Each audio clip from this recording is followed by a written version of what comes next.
distinguished guests, brothers and sisters, ladies and gentlemen.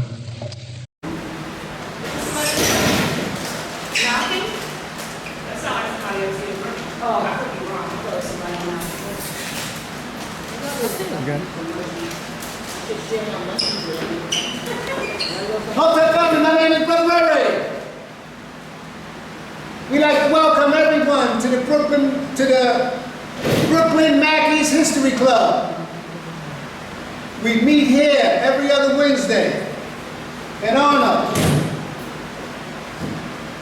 of William Mackey, Amos Wilson, the late great attorney Alton Maddox, Brother Hassan, El-Haj Malik Al-Shabazz, Minister Khaled, Gil Noble, Dr. Ben, Dr. Clark, Louis Ray Rivera, Amos, Dr. Ben, Amos, Dr. Clark, Professor George Simmons, Renoko Rashidi, Ivan Van Sertima, Miss Leola Maddox. And one of the things about Miss Leola Maddox, she drove an old car all the way from Teaneck, New Jersey, family. And to the United African Movement, because she believed in bringing people together. She believed in having people come for the lectures. We never want to forget the work of Miss Leola Maddox and the United African Movement and Attorney Alton. But first and foremost, for the Zoom audience, give yourself a great big hand for coming on and supporting the B.K. Mackey's History Club. And also for the people that came out in this extreme heat to support the B.K. Mackey's History Club. I want you to give yourself a great big hand. We're going to bring the camera over to the Amos collection. We have these books to help Brother Sababu and African World Info Systems to continue the great work of Amos. The first book we have is Amos Classic Blueprint for Black Power. Sababu's latest in honor of Amos is The Psychology of Self-Hatred and Self-Defeat toward a Reclamation of the African Mind. Amos's classic Awakening the Natural Genius of Black Children. Black-on-Black Violence. Issues of Manhood in Black and White. Falsification of African Consciousness, and S.K. Damiani, Distorted Truth and Bastardization of African Cosmology. And when you look at Amos's classic, Black-on-Black Violence, every talking head politician, every senator, and even our own folks, the first thing that come out their mouth is, we killing each other, we doing this, we doing that. But they never understood the title of this book. It says The Psychodynamics of Black Self-Annihilation in Service of White Domination. So whether we know it or not as a people, we are still controlled by white folk. We are still being dominated in some form or fashion. But Amos goes beyond the cold blue. Also, we have these books, and one of the people I never want to forget is Louis Ray Rivera, who, when Professor Mackey left us too soon, Louis Ray would come down and he would speak for hours, and he would do the lecture at the Mackey's group. And he lived on Jefferson Avenue, and he would talk. And we would walk him home, me, late great brother Hassan, brother Calvin, and all of us would walk Ray home, and he only lived on Jefferson Avenue, which is only a couple of blocks away. And he talked for another hour and a half. He would talk. So we never want to forget the great work of Louis Ray. He come out of Marcy with my family. So that book is an honor of Louis Ray. Also, we have these books that you can buy from Amazon, and then some books we have a couple of copies here. And if you notice, under the skies of the Democratic Party, everywhere you look, you have this medical marijuana, weed shops all over the place. Yes. This is what the Democratic Party has given our youth. They used to stay in front of the liquor store. Now they're waiting for the weed spots, and all off Fulton Street and all in Harlem they got these weed spots. And the Arabs are running the weed spots and selling weed. But when you get this book, Dope Incorporated, it tells you about the medical marijuana and the man behind it, George Soros. It tells you about the Chinese opium drug wars. It tells you how the British got certain groups sprung out. It tells you about the blacks and how they got the blacks hooked on drugs. And it drove Henry Kissinger wild. So this is Lyndon LaRouche, and this is an excellent book. So the man behind the curtain was Soros. And it used to be when you smoked a joint, all you did was start laughing and start looking for something to eat. When you look at these folks now, they not laughing and they ain't looking for nothing to eat. That's, you don't even know what's happening. It's just disgusting. In honor of our good friend, Cynthia McCain, who in my personal opinion was the only one that cared about the people of the great state of Georgia.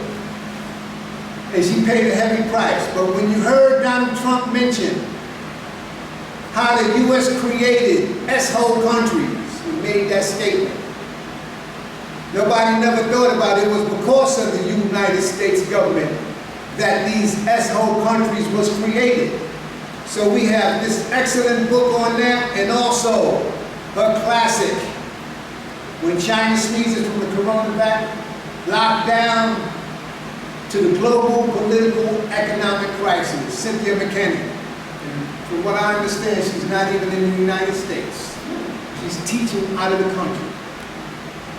And them same black folks that's in Georgia now was behind her getting ousted.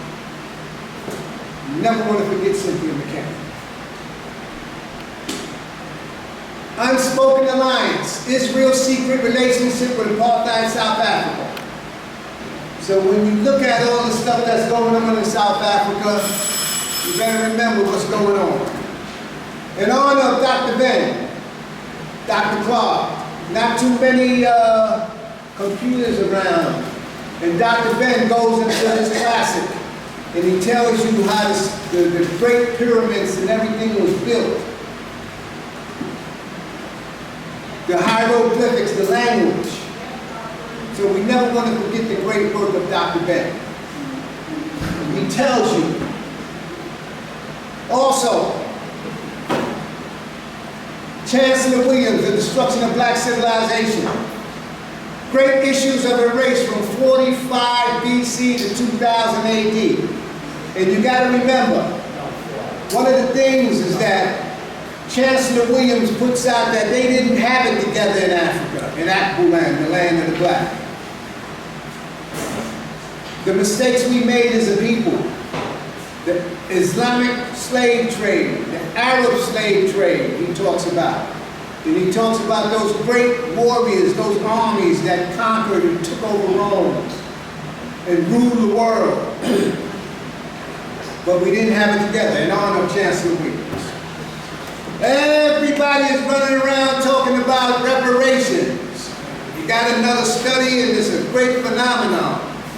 And believe me, they do have some grassroots organizations that's really getting in on it, that's really for it. But you have a whole bunch of other organizations that's newly created. They must don't have this book, Without Sanctuary. The hangings, in Mississippi, the postcards. Pulled the brother's pants down, cut his stuff off, and hung them. The kids was there. The barbecues, the postcards, the thousands of people that would come and watch these hangings. The cutting off of Africans' hands and arms for the rubber in Rhodesia with Cecil Rhodes. Hang from the trees to watch what happened. So you're telling me about a goddamn study? You're out of your mind. Something's wrong.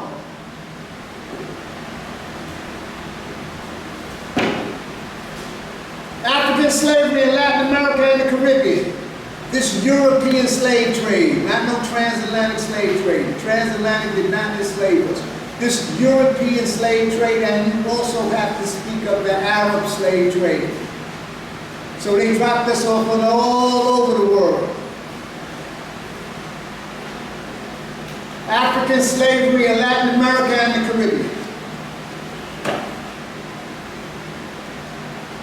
Thanks to the African Echoes group with Trust Graham, African or American, Black Identity and Political Activism in New York, 1784 to 1861. And the draft riots was 1865 or 1863, where they hung us from the lamp poles when the Irish just tore the city up. And we've still been fighting. So when you see some people that's making headways with our elected officials and speaking up for all these folks, is there a book about that? About it? 1784, we had no rights and we were still fighting. Now they want to put us last and put others first. I want to thank the African Echoes family and Trust Graham for this book. Also, the African Echoes family and Trust Graham, Nzinga of Angola, Queen Nzinga, one of the fierce warriors. And she sat down and negotiated with the Portuguese, and they didn't even want to sit down, give her a chair. And the African warriors made a bench for her to sit. And if a lot of our sisters and women read this book, they won't be letting these jive time cats run the game on them, because they have the warrior spirit of Queen Nzinga, and it'll be very hard to pull the wool over you once you read this book. In honor of Ayo Kamati, Irritated Genie, his blockbuster 1-2 combination, Jews Are the Problem, 1, and his second blockbuster, Jews Are the Problem 2, The Psychology of the Jew. And our brother Ayo Kamati, Morning Rising. These books are small reads, but the information in them is phenomenal. So we want to thank Ayo. And we have these books, and you can also get them at Morning Rising.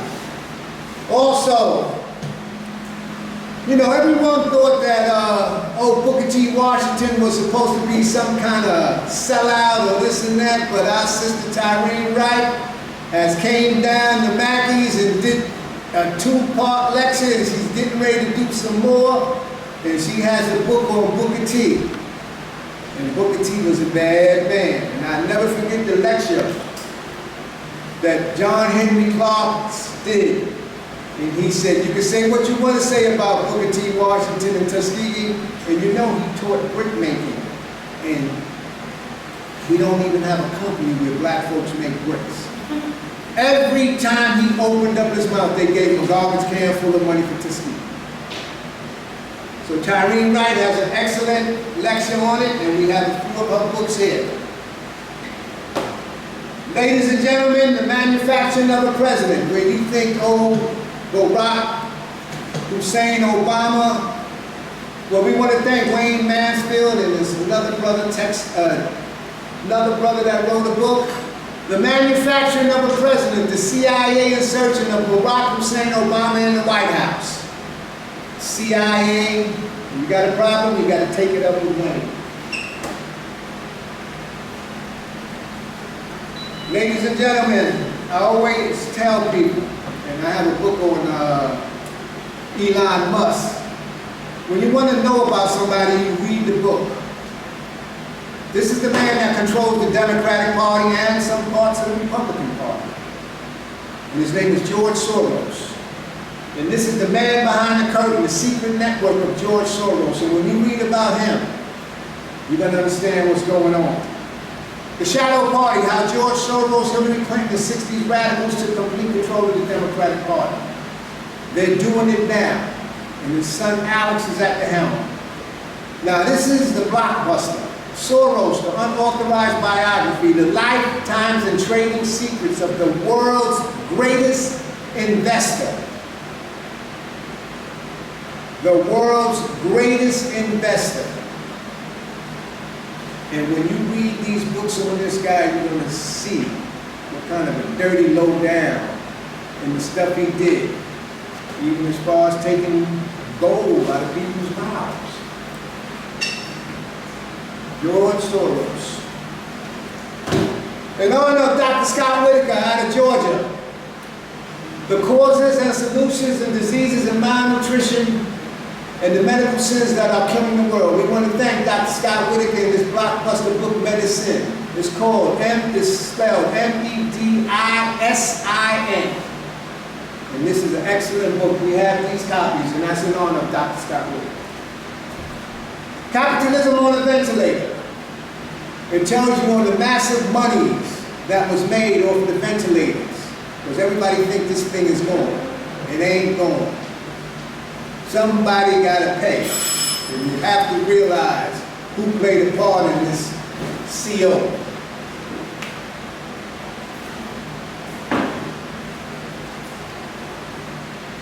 Edward Down, causes unknown, the epidemic of sudden death syndrome, 20, 21, 22, 23, 24, 25, 26. And every time you turn around, you see somebody that's passing away from heart problems. Edward Down went beyond the call of duty. This book has the graphs. It has the pictures of the young football players and the athletes and the women who died of the problems with heart problems from taking something. The young, strong folks. And he worked for BlackRock. And they wanted to find out how people was paying their premiums and didn't have no problem. Until a certain period of time came up and all of a sudden they was dropping. How you doing, Brother Cole? They was dropping and Edward Down did an excellent book on it. And it's still happening today. Sudden death. We want to thank Robert Kennedy, Children's Health Defense, and all the books that he put out, Good, Bad, or Indifference. I want to thank the Don for giving him a job, the real Anthony Fauci, Bill Gates, Big Pharma, and the war. If you want to see how dirty this guy Fauci was, you buy this book. Deception, the great CO cover-up, Rand Paul.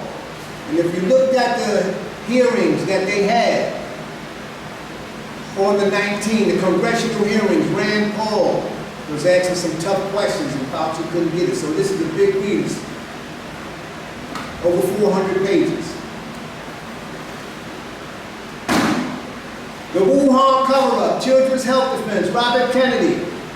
The Wuhan cover-up, the terrifying bioweapons arms race. Vax versus unvaxxed, let the science speak. Brian Hooker, who's a doctor. So there's a variety of books going on, down the rabbit hole. Independent scientists and physicians unmask the pandemic. Robert Kennedy's blockbuster, Children's Health Defense, the medical pharmaceutical killing machine. Finding facts that can save your life. So these books are widely available. And this is the creme de la creme. And I want to thank Naomi Wolf, Amy Kelly, Children's Health Defense, Stephen K. Brennan. Pfizer did not want to let you see the information. They wanted to withhold it for 75 years, and all of us will have been dead and gone. But these people, through the freedom of information, forced them to come up with the information in the charts, the blood, the Pfizer papers. And you can get this on Amazon. Another one is getting ready to come out. It's called the Moderna papers. So the big three, Moderna, Pfizer, and I think Johnson & Johnson. And AstraZeneca. They're forcing them to come out and let the public know what's behind. And I want to thank Children's Health Defense, Shah Khan. This is a historical context of vaccines and vaccinations, and it's a historical context of the creation of vaccines. New pharmaceutical preparations. They have all the advertisements.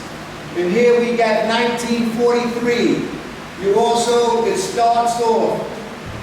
It's an excellent publication. You're going into 1912. Historical, 1916. It's a historical timeline of vaccines going all the way into 2014. So we want to thank Children's Health Defense and these books. Now, I'm going to read some announcements, and this is for the listening audience and the people that's here. One of the hottest shows on the East Coast, Thorough Black Talk, comes on tomorrow, 8 o'clock, on YouTube. Blog Talk, Thorough Black Talk with Tag, Keisha, Brother Blacksmith, Sister Mama, a.k.a. Sister Marcia, and we have another sister they have on there that's definitely, I believe her name is, forgot her name, but Brother Tad and all of them, they got an excellent program come on 8 o'clock. And it's one of the hottest shows on the East Coast. Also, our Philadelphia connection, Sister Empress Chief, Brother Lumumba, El Pollinator, and all the people from out in Philly. Blog Talk Radio comes on at 10 o'clock. And the phone number is 1319-527-6189. And you can log on the Zoom. And Sister Empress and the Million Women's March, they was out there for the bus ride supporting Philly and Pam Africa and Raza Khan and everybody. They got to always have a wide host of speakers, and you can join in on the conversation. So that's Blog Talk Radio.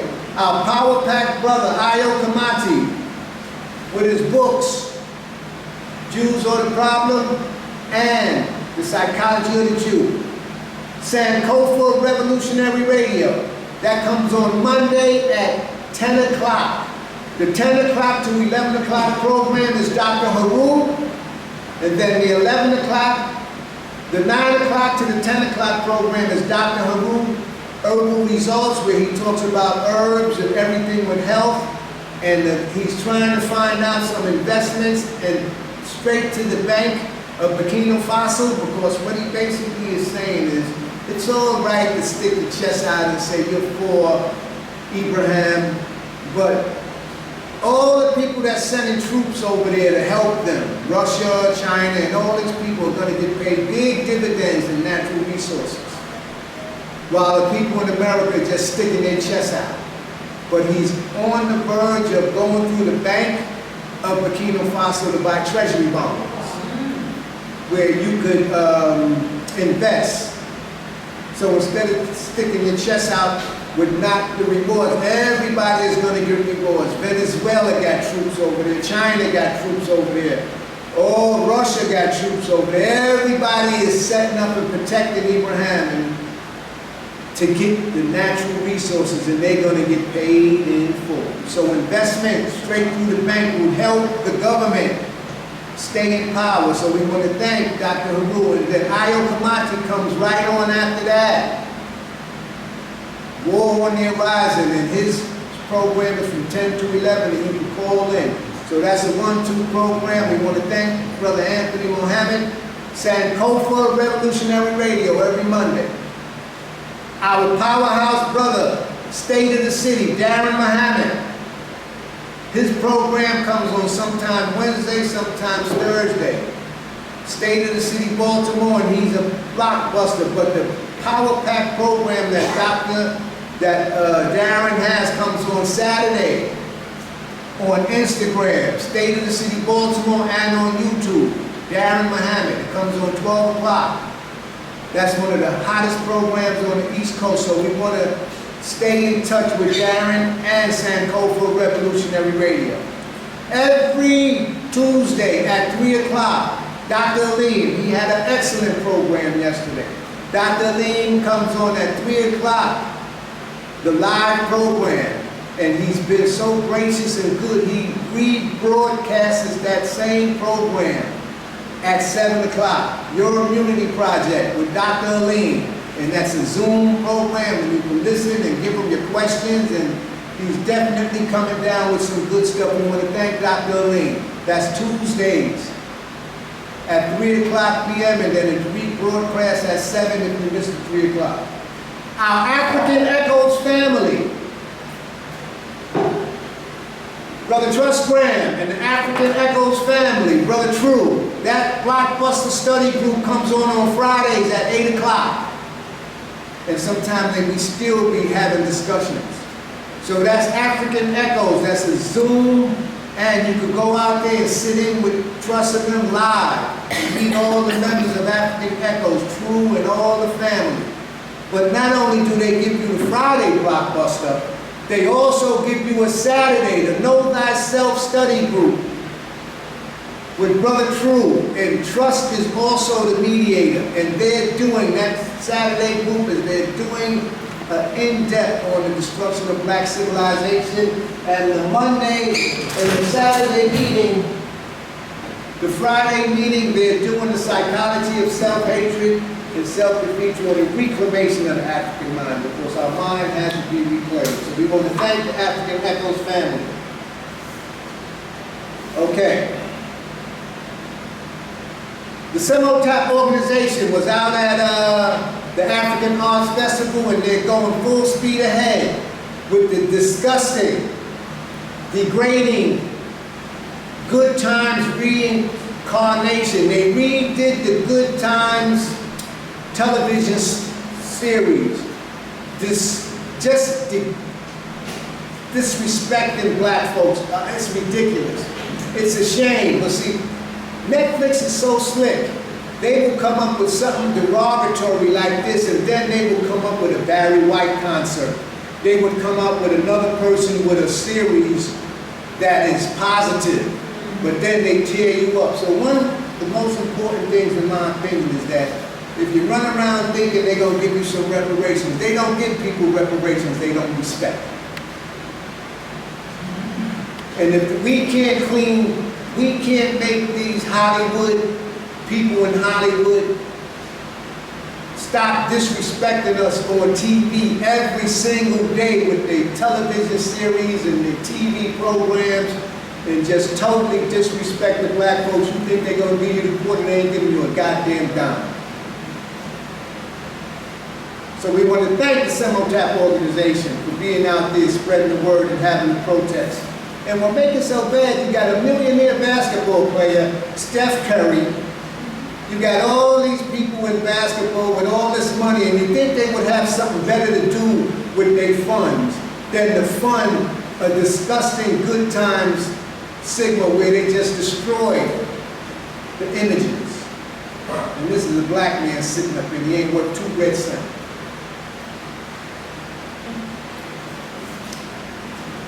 One of the things that the UNIA is doing, and we want to thank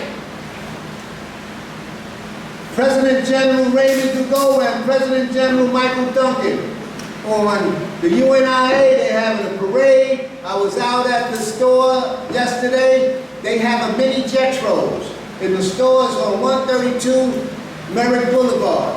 And what they're trying to do, with myself included, they're trying to get black folks to at least once a month go out and participate and spend money in the Rock. The store is the Rock. And they're going out once a month, and you could go there, no matter how much you spend, how much you don't spend, at least you're spending money with people that look like you, so we don't have to start talking about what they're doing. They disrespecting. The place is unbelievable, polite. We just want to thank the UNIA. So what they're basically trying to do is reprogram us, me, myself, where we go and spend money at these big stores, but then we wind up being disrespected, so we have to try to give some money to the UNIA. And this is what they're doing. They have their meetings, and they're going to have a 67 Government of the UNIA International Convention for the Black people of the world, in Brooklyn, New York, Restoration Plaza. And that's going to be August 20th to the 24th. And we have the flyer right here and all the information. And also they meet, they have orientation. So everybody should try their best and join the UNIA and try to, some kind of way, get something going where you're helping your people. And that's one of the best things what I like about the UNIA. And they was out at the African Festival. So one thing more I want to tell you, here we go. The Brooklyn meeting, Sunday, July 13th at 5 o'clock at Restoration. They're having the meeting at 5 o'clock, so if you want to join the UNIA Restoration 5 o'clock, and you can meet all the other members and start the reprogramming of the mind. Ladies and gentlemen, ladies and gentlemen, you can view, this is part 14 of Dr. Lewis's blockbuster series on what's happening in the power moving in Africa. Also, Tyreen Wright, she's going to continue her series on the great works of Booker T.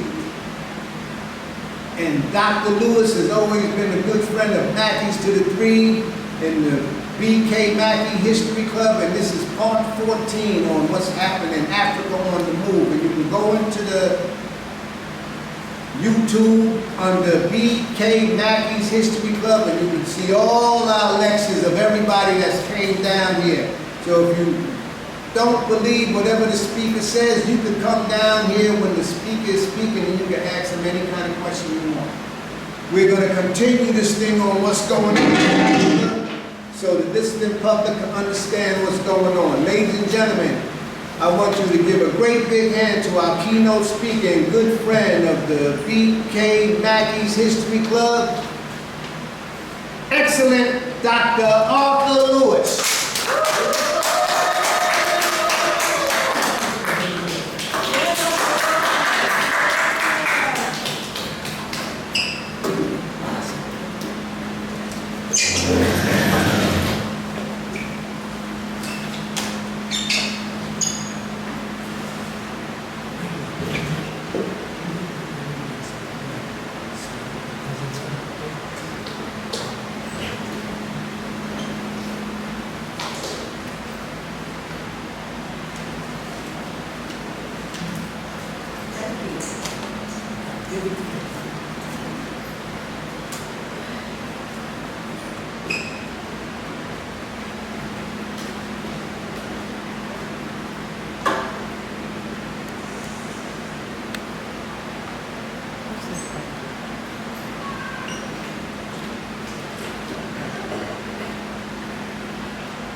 Good evening, African community here in Brooklyn and wherever the African community is located in the world. My name is Arthur Lewis. I have a title, they call me Dr. Arthur Lewis. And what we are going to do today is to continue the series on African history and also on contemporary material. The way I decide to present is preparation of papers to you, articles, writings, Then I present each of these materials to you. And the purpose of me providing the lecture in this way is, one, to give the audience that is here and those who have the opportunity or would like to get copies of what we say, so that we can follow exactly what it is that I'm trying to say. I'm just going to give a quick bio of myself, only because there are individuals here who don't know who I am, or who haven't had an opportunity to come to some of the lectures, so that you know who you're dealing with. And the reason that I say that is the material that we're going to present is the materials that I chose in conjunction with how we decided we wanted to present the material. And to know the person who's speaking to you, so that there are going to be things that I say, articles that I'm going to reference, speak about subjects that some people don't like, but everything we want to say is in the domain of the public. You can pick it up, so there's no confidential or any other kind of material. So to give a quick resume so that you understand, I'm a compilation of everything that I'm going to tell you. I am 82 years of age. I've been married for 58 years, 5 adult children and 10 grandchildren. I've been fortunate enough, I was born in the South Bronx, New York City. Parents coming from the South and Barbados. So I grew up in the United States 82 years ago. It was predominantly an African-based and Puerto Rican. That's my background. Went through the public schools of New York City, City College, New York Medical. I'm a medical doctor. I've had the opportunity to have three specialties. I trained in general surgery, 15 years of emergency medicine, and then ophthalmology. So I have a medical background. And I practiced in New York City, in North Carolina for a while, but a number of my years as a physician has been spent overseas. I have been part of different African groups where we went into the Caribbean to do work for those people in the Caribbean islands, Jamaica, Haiti, Puerto Rico. So I've had that experience.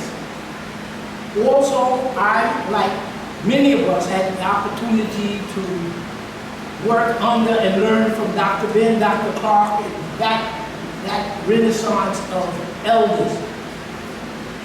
I have been fortunate enough to be able to go to Africa, to Sudan, to Egypt, to most of the most of the African countries in the southwest. That would be Togo, Benin, Nigeria, Ghana. Never got to Burkina Faso. So I've had that experience in seeing the way our people live and seeing how part of the world works.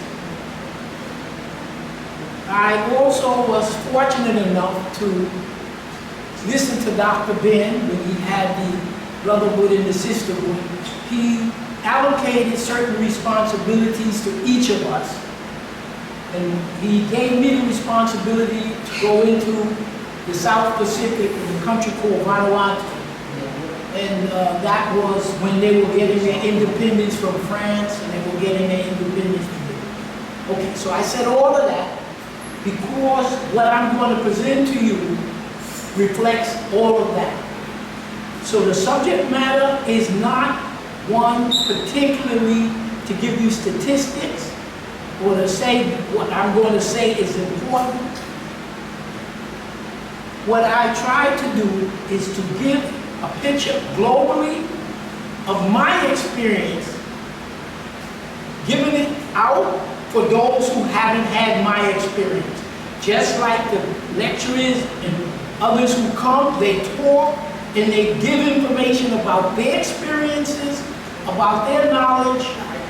So it's a way of sharing. So what I'm saying is not, this is the most important thing that should be talked about. It's one of the things that should be talked about. And it depends upon the presenter and what they want to emphasize. So you have a pamphlet. I think there's 5, if you look at the little booklet that I gave you, and if you count the pages, you're going to see there's about 5 pages there. That 5 pages, I got 5 more pages here.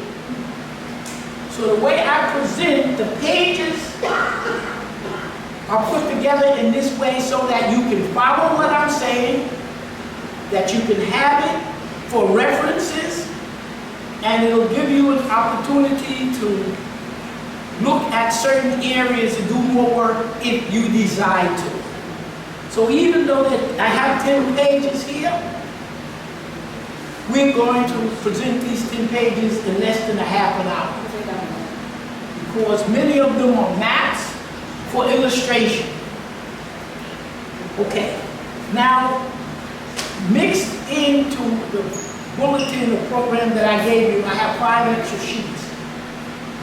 And I'm going to blend these 5 sheets with what you have. So as I read, I will read from it, and then when I'm starting to deal with what's in the pamphlet, then I'll say, okay, we're going to go to page number 1.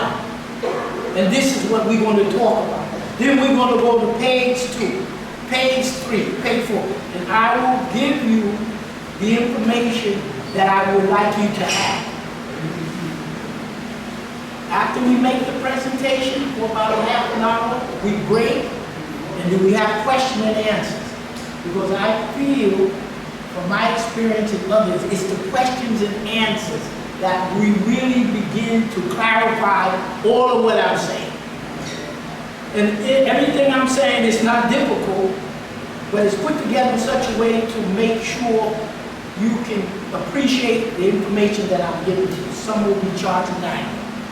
We're going to begin talking about a country in Africa called Kenya. Then we're going to end the formal presentation with another country you call Burkina Faso. So Africa is the sandwich there. And the reason that I read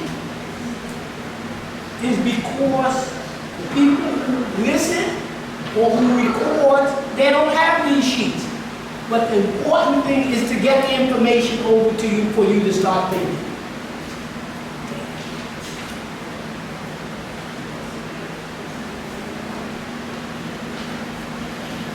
Before I start, I just want to remind each of us that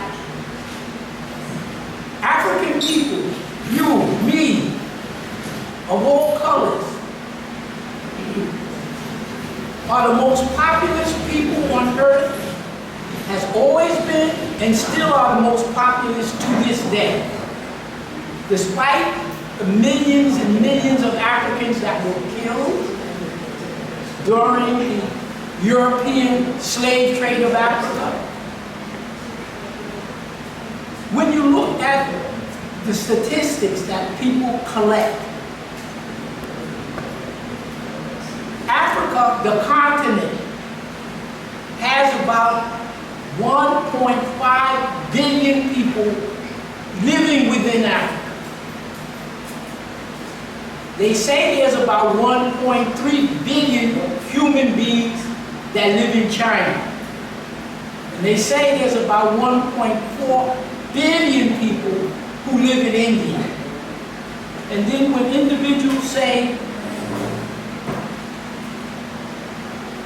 where are most of the African people on the globe who live outside of Africa? They ask the question. 1.5 billion and more Africans living in Africa than the Chinese than the Indians. But if you go out of the continent, where would you find the greatest concentration of African people outside the continent? They say Brazil, and they say USA. But the Indian government officially states that they recognize, just like we did one of the lectures on China, the Indian government states they have 1.2 or 3 billion. They state that the oldest group of people in India, they call the people of the beginning, the Adivasi. They're recognized officially as in the government of India of at least 200 million. And every one of those Adivasi who live in India is you. So the greatest number of Africans on the continent outside of Africa is India. 200 million the Indian government recognized. So if you look at India, not the white India after the invasion, but if you go to India now and you look at the full scope, 80 to 85% of the people that you would recognize in India as you, that's you. So the largest number of Africans living outside of Africa is India. 200, 300 or 400 million. 3, 4, 4. There's 1.5, at least 50 to 65% of the people in India are you. So the largest number of Africans outside is in India. So these, so we're gonna redo these numbers, and you said, why is that important? It's important because if all of the human beings have sexual intercourse, but no babies, what's going to happen to the human race? There won't be any human race. But when you start talking about the position of African people globally, you have to talk about and understand, are we here in large enough numbers to survive year after year or generation after generation? According to the so-called statistics, 4% of the world is white people. People who you call white, with a negative birth rate. 2% of the world's population. 2%. Maximum 4% of the world's population is the United States of America. 4%, and half of that is you. So this country has 2% of the global population is white people in the country with a negative birth rate. In Europe, supposed to be about 4% of the world's population, white European, negative birth rate. So what you now have is, if you're looking at what's going to happen, longevity, you got to have people to be here to make it.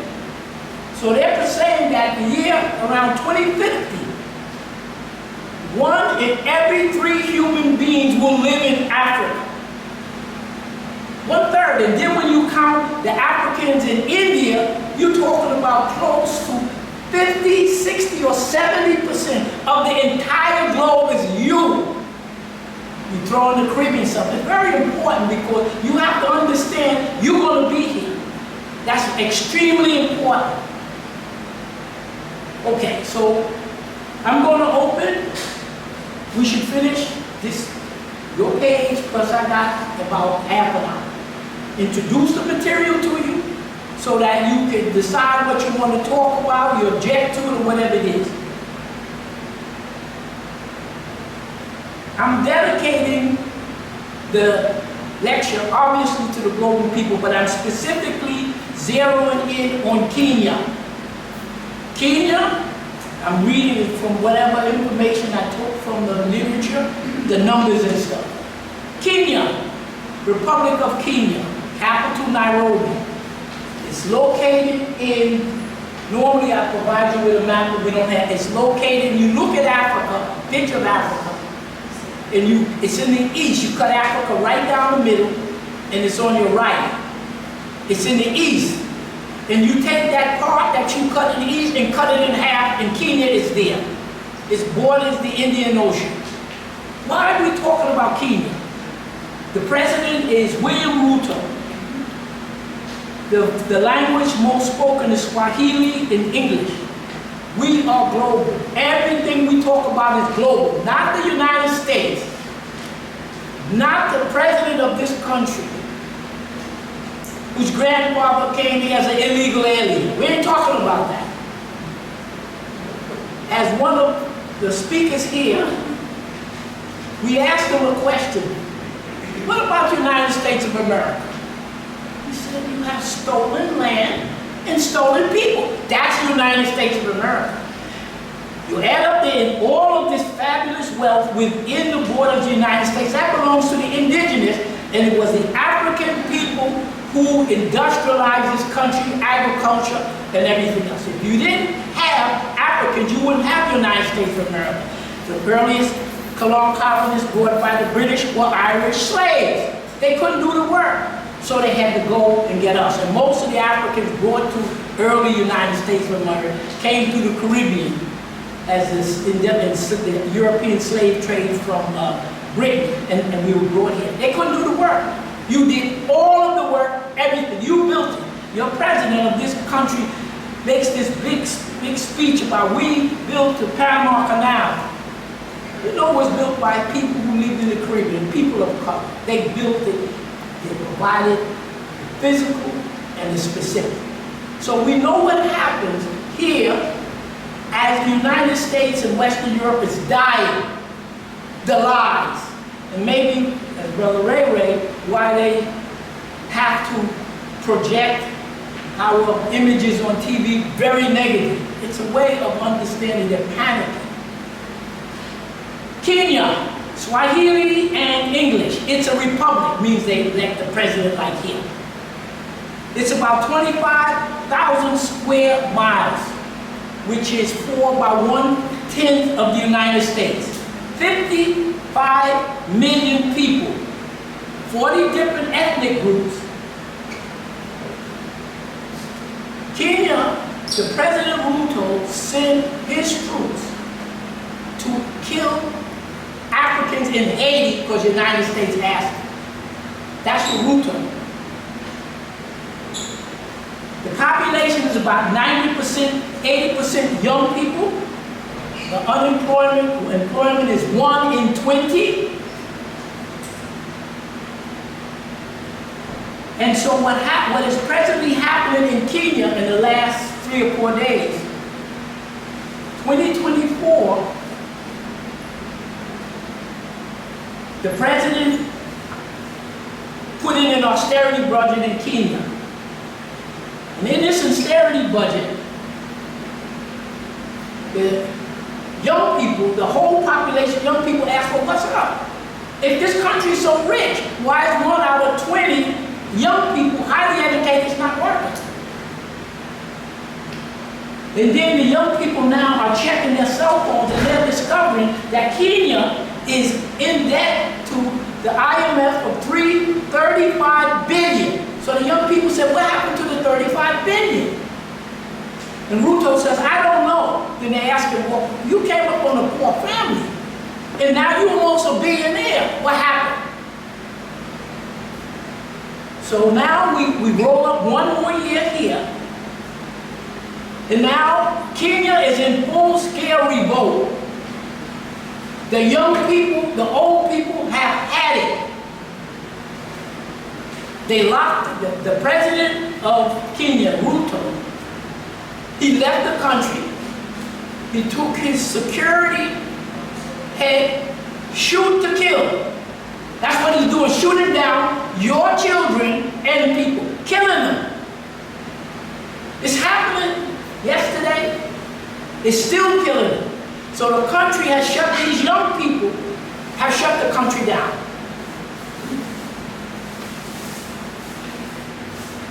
When we get to Burkina Faso, what is really shaking things up is Burkina Faso in the Sahel showed how you can rebuild your country. And the primary way Africa is going to rebuild is get rid of all of the people who's been stealing And that's all the Europeans and the United States. So that's why I bring it to your attention. So go on the internet and look at a live revolution. They've had it. The young people now know that their wealth or the country is 1/3 of everything is going to these banks, these European American banks. Young people don't have jobs, so they're in a full-scale state of rebellion. Let's go to your sheet. The first of that package is called Smedley Butler on Intervention. We read this about every second or third lecture. And I'm going to read from it, not the full piece. I'm going to take few sentences so I can read through this 2 minutes. So the points that I'm going to make in this one page is going to take me 30 minutes, 30 seconds for the thing. Why do I present this?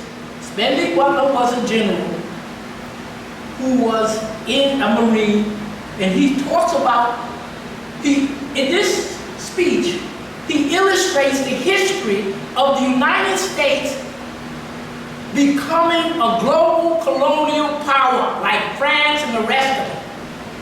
He's telling you what they did to the Caribbean, Central and South America. That's what he's telling you. So if you want to know what's happening in this country, the history and what they're still doing, we're going to read Smedley Butler. War is a racket. War is just a racket. A racket is best described, I believe, he's a white man who's a general. He's going to tell you why you should listen to this, as something that is not what it is.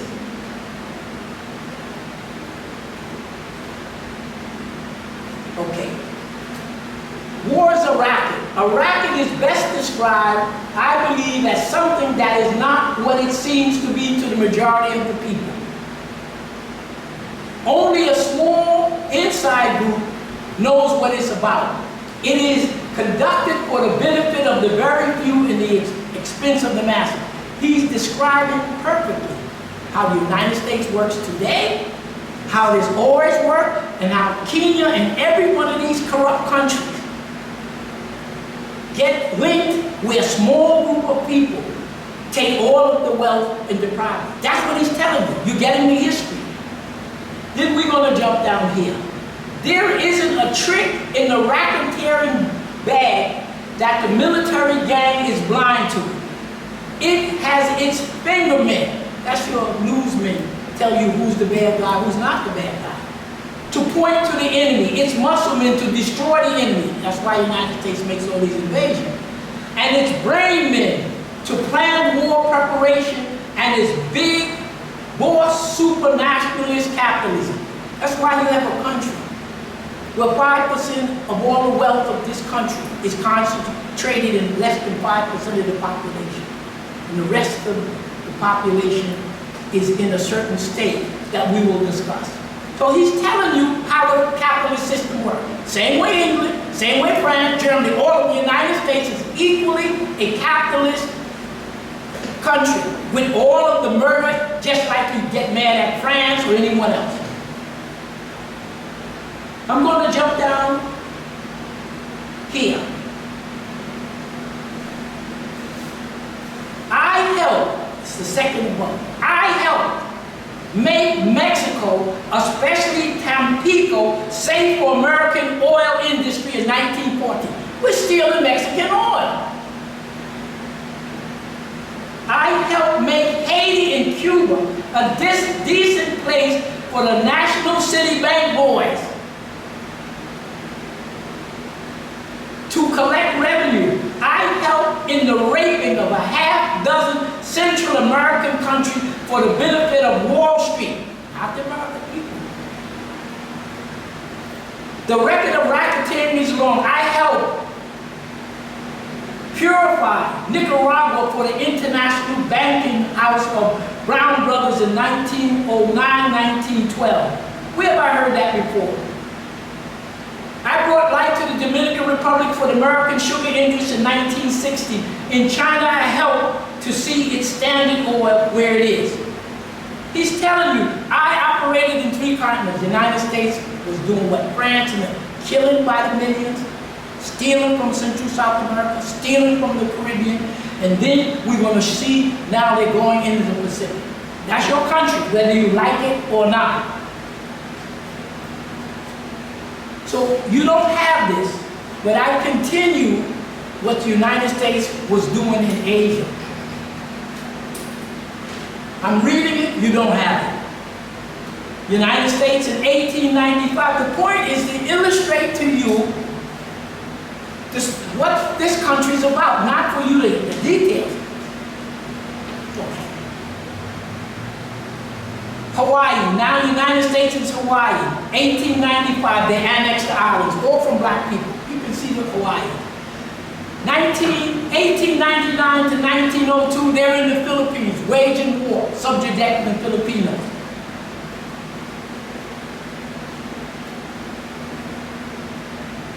The first Opium War, 1840s, was the UK and US in China pushing the heroin, breaking down the society. Opium War 1. The second Opium War is the same thing. Now, United States and their cousins from UK and France, they're all ganging up on China to push the heroin there to steal from them. So now the United States is handy.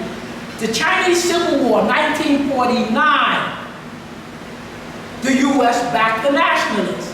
World War I, Japan, 1941 to 45, they took over Japan. Korea, 1950, 1953, they split. Vietnam was split between North and South. And now, the Pacific, they want to prepare to fight China. So United States history is no different than the French or the other ones. Okay? We get to the Ukraine later. Page 2, study.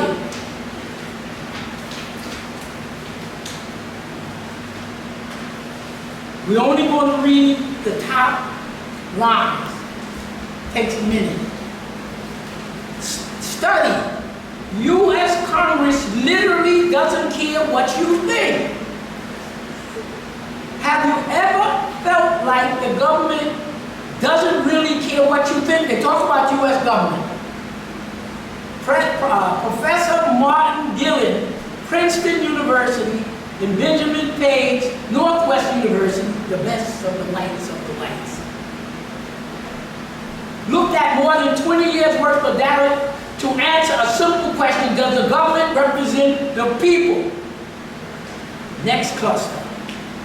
The study took data from nearly 2,000 public opinion surveys and compared it to the policies that ended up becoming law. In other words, they compared what the public wanted to what the government actually did. What they found was extremely unsettling.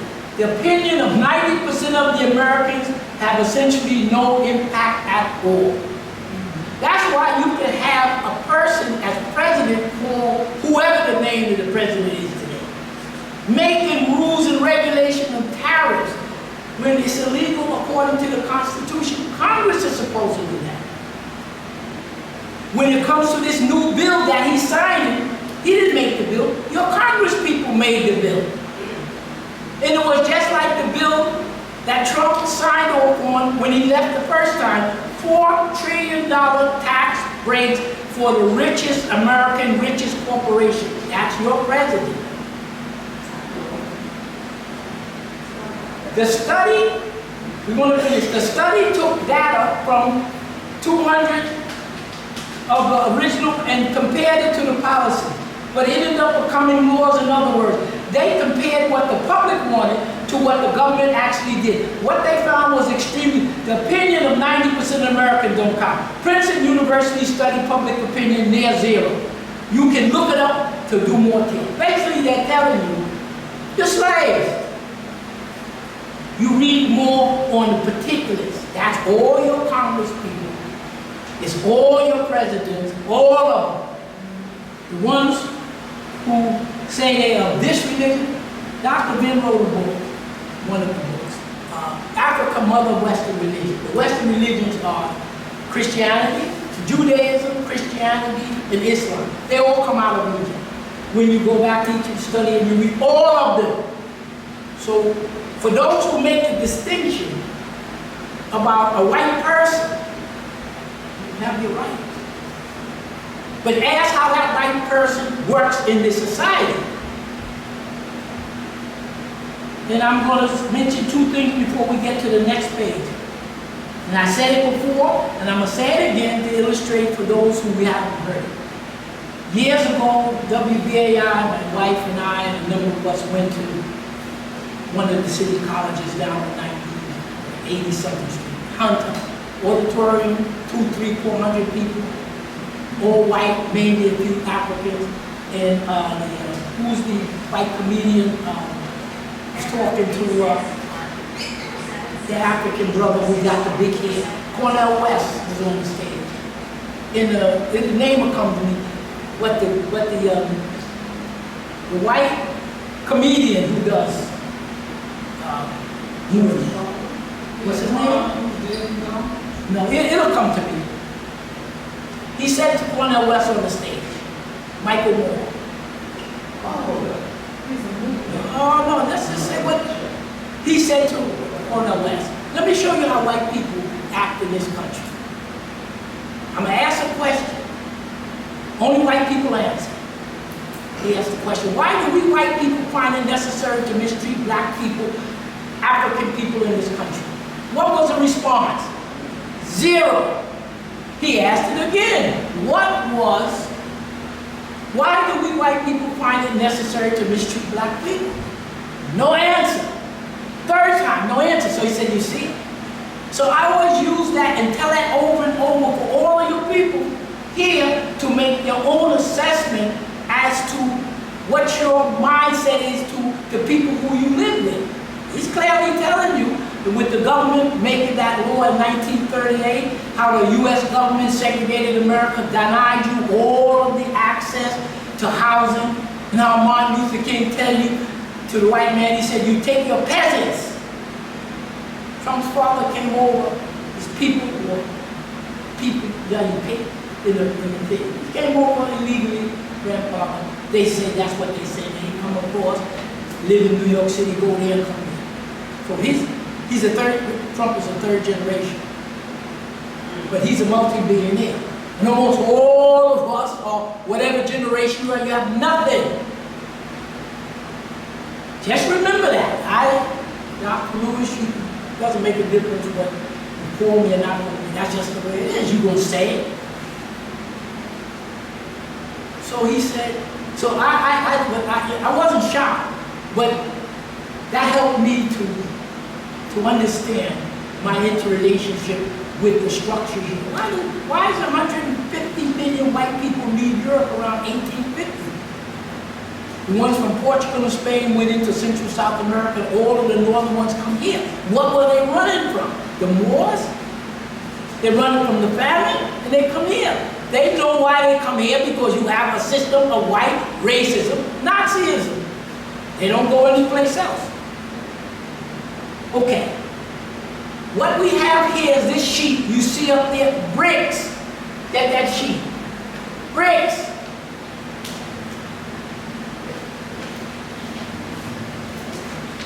I'm just introducing topics to you that you may not have had opportunity to look at. Just like I listen to everybody else, they give all kind of information to open the door of knowledge to me. I didn't know that. So we all are contributing. Brics. And you got this long sheet. And the reason that I put it here is to illustrate, not just tell you by mouth, what the Brics are. Brics. It was started in 209 by Brazil, Russia, India, and China. Getting together to form an organization to resist the United States and these Western European people. 1 year later, they added China, 2010. So the Brics is Brazil, Russia, India, China, and South Africa. In 2024, they added on Egypt, Ethiopia, Iran, and United Arab Emirates. They added on, these are permanent partners. You see over here, Indonesia was added on, permanent partners. Now you look over here, 1, 2, 3, 4, 5. There are 10 countries who want entrance. Belarus, Europe, Bolivia, Cuba, Kazakhstan, Malaysia, Nigeria, Thailand, Uganda, Uzbekistan, Vietnam. Why do those countries care? Because those countries which are blocking together are going to be blocked, or Africa is blocking. And the two major global powers, militarily and economically, is Africa and those countries, and no longer the United States and the West. They go. So all this is giving you an idea for those who are going to live into the next 10 or 15 or 20 years, who's going to be running the show. It's not white people anymore. And so you have these members here. Brics makes up 4.45 billion population, 50% of the 56% of the population. From, oh, we're going to do this, we're going to do this. What, 2% of white people? In 1970, before the government here started poisoning the food, everybody in the United States ate organic. So they started poisoning it. 1970, they started poisoning the food. In 1970, the white capitalists, the Congress and them started moving the industrial base out of the United States into China for the market and cheap labor. That was the source of the massive impoverishment of the American population. We never had all the good jobs, but the material standard of living of white people in this country now is 1/5 of what it was when I was growing up. Do they tell white people where are all the good jobs and where are they? We moved it over to China for cheap labor, and we moved it over to China for the market. The hell with you. The white, okay, we'll get to that. That's who the Brics are. As one of the elderly CIA people who comes on the internet, the way he describes it, he said what is happening is you have a coalescence, you're going to have two groups, this concept, which is, you're going to have two groups in the world now. You have this group, the lily white group. Now I'll tell you who the lily white group is. And you're going to have this grouping. This grouping is the grouping of non-white countries. You're Asian, you're African, Central South American. And it just so happens that these non-white countries make up 95% of the world's population. That's what Brics is. It's a formulation of Asian, African, on the continent, Caribbean, all people of color who suffered from the colonialism of the English, the French, the USA. They all blocking together. And right now, this Shanghai, the strongest military right now is Russia, China, and North Korea. North of China, India, and North Korea. Those four countries are now the strongest bloc. 30, 40 years ago, it was the United States, and France, and Germany. The white people. That's over with. So that's the importance of the Brics. That is a coalition of non-white countries, all who have in common suffering from the hands of white folks. And they have more under consideration. So the Africans are blocking as Africans, stopping the Europeans and Americans from stealing. The Asians are blocking as Asians. The Caribbean and South America are blocking as that unit. And then leaving Europe and the United States, a meager 4% of the population, dying because their wealth was stolen from these other countries. That's what you're going through here. Now, if you look at the lower half, you see under here G7. The G7 is Canada, France, Germany, Italy, Japan, the US, and UK. You take out Japan, and everyone is an Anglo-Saxon, German, European, who went around the world the last 200 or 300 years of exterminating the indigenous people and stealing what they had. Did it to Australia. New Zealand, they tried on Vanuatu. They wiped them out here. They took down Central and South America. They killed tens of millions of us in Africa. Now, the world has changed. So the Brics is a political, diplomatic coordination of forum for countries from the global south. That means the world excluding white people. And for the coordination in the most diverse. In other words, they're getting back to where it was before these Europeans came out killing people. Going to the next page. You see up here, Shanghai Cooperative Organization. You see that? I'm going to read it quick. The significance is the African continent is coalescing as a powerful bloc under the African, it's called the African Free Trade Zone. All of the 54 African countries sat down and said, we're going to make us a giant unit.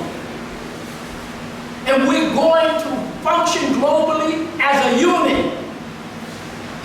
They call it the African Intercontinental Free Trade Zone. But you got to get rid of the English, the French, the US.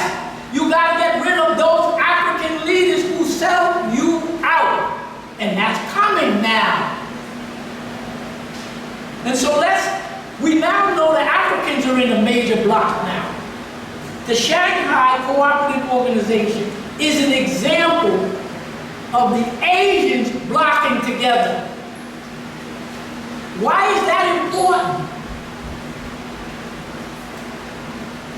Asia, Africa, in other words, the world was subjugated to white, European, white American colonization for 200 or 300 years. That's how the United States and Europe got what they got. Those white countries, you name them, US, Canada, UK, Germany, France, you go and look up the Berlin Conference and see all the countries. So you ask yourself, the question is, who's your enemy? Globally, who's your enemy?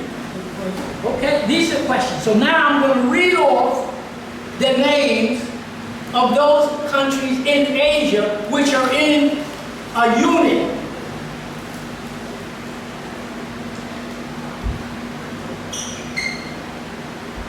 The Shanghai, so that you want to know, what is the global African powerhouse? It's going to be Africa. The Shanghai Cooperative Organization, union of 84 African countries. What is the equivalent to it in Asia? Why? Because most of the trade Africa is going to do outside of its borders is going to be done with Asia. So what's happening, the Asians are blocking and the Africans are blocking. These two areas have most of your natural resources that the Europeans stole from you. If you look, the people who benefited from what they did to you were primarily Europeans and the Americans. If Africa, or when Africa blocks together, and when the Asians block together, then Europe and the United States is going to go right back to their role they had before. minimal. So let me read, and we got winding down 2 more pages and we're finishing up here. The Shanghai Cooperative Organization. It's in Eurasia. That's all of what you call Asia, Middle East and stuff. Eurasia, political, economic, international security defense organization. Against who? The people who colonized it. And that's why I read what the United States was doing in Asia. The French was there in Asia. Vietnam, Southeast Asia, they were there colonizing. The British was in Asia. They were killing, conquering what is now Pakistan and India. United States and Iran. So the people, these colonists, the Europeans, including America, they colonized and killed off tens of millions of people in Central, South America, Caribbean, Africa, Asia. So now all of these countries, as the world changes, are blocking as a unit so that they can trade and help each other instead of suffering from perpetual war. So let's listen to these countries. Established in 2001, People's Republic of China, Kazakhstan, Kyrgyzstan, Russia, Tajikistan, Uzbekistan, India, Pakistan, Belarus, Iran, observer status. And there are at least 10 more groups. So basically, what we're saying in these 2 pages is there is 194 so-called independent countries. Of that 194, 150 to 145 or 50 are all non-white countries. Each of them have suffered under the United States and the rest of the world. And that's what you hear globally. So that so the 2 important things here is that you have a Shanghai Cooperative Organization where the Asians are getting together, pooling their trade, their military, to do what? To live the life they want without having the Europeans coming and disrupting. The Africans are doing the same thing. Now we're going to end with 2 sheets. Let's take this sheet here. So we're just trying to give you global concepts. Let's look. You have 2 sheets. One sheet here says Burkina Faso. And this other one you see a sketch of the, what you call this, the Gulf of Mexico, right? Now, why did I put this in? Remember, we're going to end here pretty much taking apart what Trump has said. Here, if you look at the map, here's a drawing of Mexico, right? And you go down here, central, this is going into, okay. You take this section. See the curve where you have slash lines? You gotta have geography. That's why they don't teach geography. They don't talk. Of all of the industrialized countries, England, France, Japan, everything, the American people, you're living the lowest standard of living in all of those people. They tell you you're not. Okay, let's look at this. Why did I put this here? Is to illustrate what is coming for the United States. Now you see all those tariffs they put on people? In the past month or 2, 50%. You know what percentage of ships that come from Japan, that come from China, big China, and come from South Korea? A month or so ago, the number of ships bringing in things went down to 30%. They said, we don't need to trade with the United States. The United States has 4% of the global population. They make nothing. Okay? Nothing. So the countries are saying, why are we going through this? So this illustrates what President Trump said. He said, we're going to take back the Panama Canal, right? He prefaced it by saying, we built it. He didn't say African people, Spanish people, the all African people in the Caribbean built it. He said we. That means him. It's always we. And you talk to most white people, they never discuss their parents or grandparents. They ask me, they say, what? I said, I'm an African American. The American donates my citizenship, which can be taken away anytime. And the African donates where I come from. But ask most white people, any of them, they never talk about their parents, their grandparents, because they know they came out of Europe in rags, contributing to nothing. Well, you hear the people talk about, we immigrants built this country. Look at the white, what are you talking about? When the roads, the farms, all of these inventions were here, you came late. Africans will work and develop this area of the world since the time they brought us here, 1600, 1700, 1800, 1900. By the time the masses of Europeans and Trump's grandfather come, the damn place is built already. Exactly. You already got the cotton, the agriculture, and everything, but we built it. We immigrants built it. So tell us what your parents, when they got off the boat, what did they bring with them other than the clothes? And then they had the fumigator. They don't talk about that. Did Trump's grandfather bring anything? He's a multimillionaire. The Bill Gates, they're all multimillionaire off of what? Off of African invention and African building the country. They all are billionaires off of, as the brother said, stolen land and stolen people. No, we built it. But those days are over. So why did I do this? The Panama Canal. So what's happening here, the way the geography is between Central America, this is Mexico. You see how it narrows down into Nicaragua and some of these other countries? And then expands back into South America, right? Well, that area you call Panama Canal, it was done.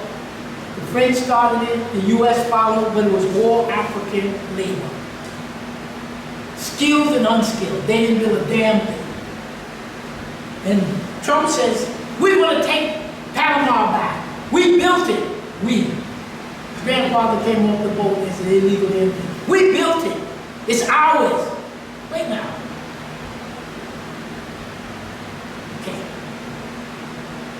So I illustrate this. Mexico comes down to narrow area.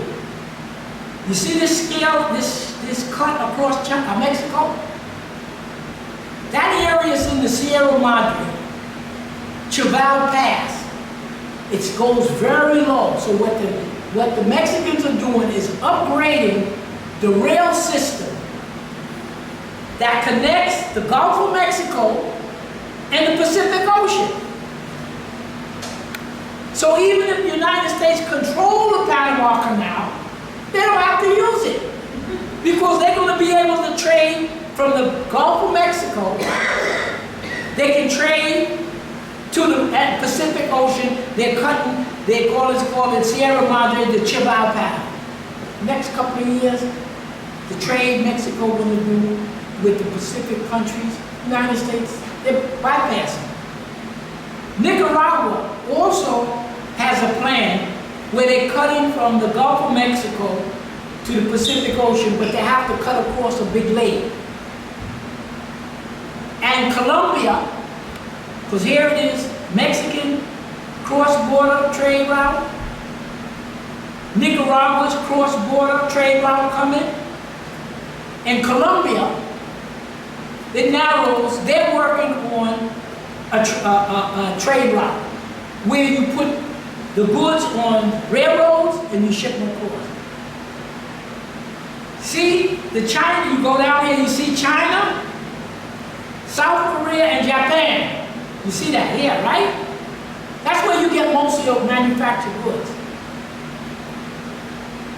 Look below and you see China's port in Peru. Port of Chanca. What China and the Asians are saying, United States people are broke. We can't buy this stuff. You know how many people they say live in South America? 700 million. They have twice the population here. And if you, China, somebody want to do business, you want to do business with the Americans who we are tapped out, credit cards. So these three countries, it used to be South Korea and Japan, was with United States. Now South Korea and Japan are banding with big China. The hell with United States. It is these 700 million people in South America that we want to do business with, using that thing and it's dispersed. So what the tariffs have done is accelerating China, South Korea and Japan is diverting their goods to do most of the trade with Central and South America. They don't need your trade anymore.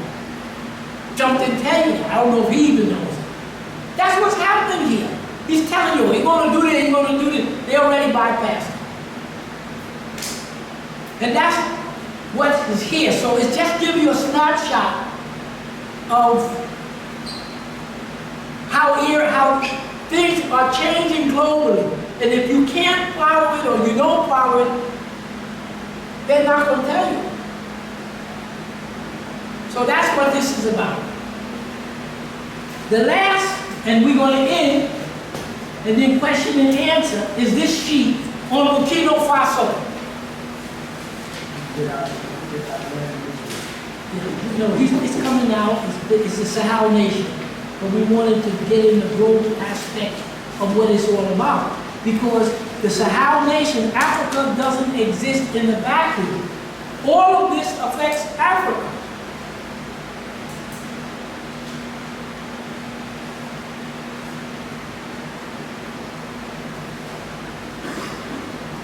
This is like a summation of part of the different parts we were dealing with Africa in the Sahel.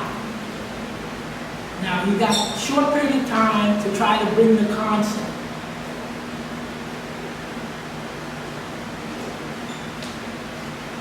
Burkina Faso,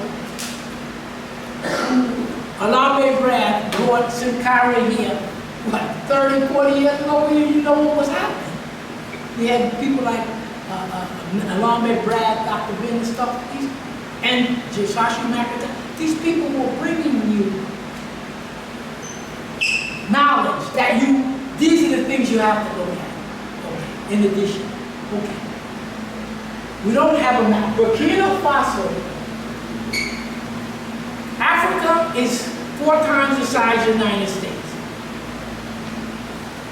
So you imagine a big circle here and a rectangle. You know, like a stick with a big hole in it. Africa, when you look at it, you look at the northern part of Africa, it comes around and then it goes down. We don't have that. There are a group of countries that you cut Africa in half. Everybody knows about the Sahara Desert, right? When you look at the map of the Sahara Desert crosses from west to east. It's a desert.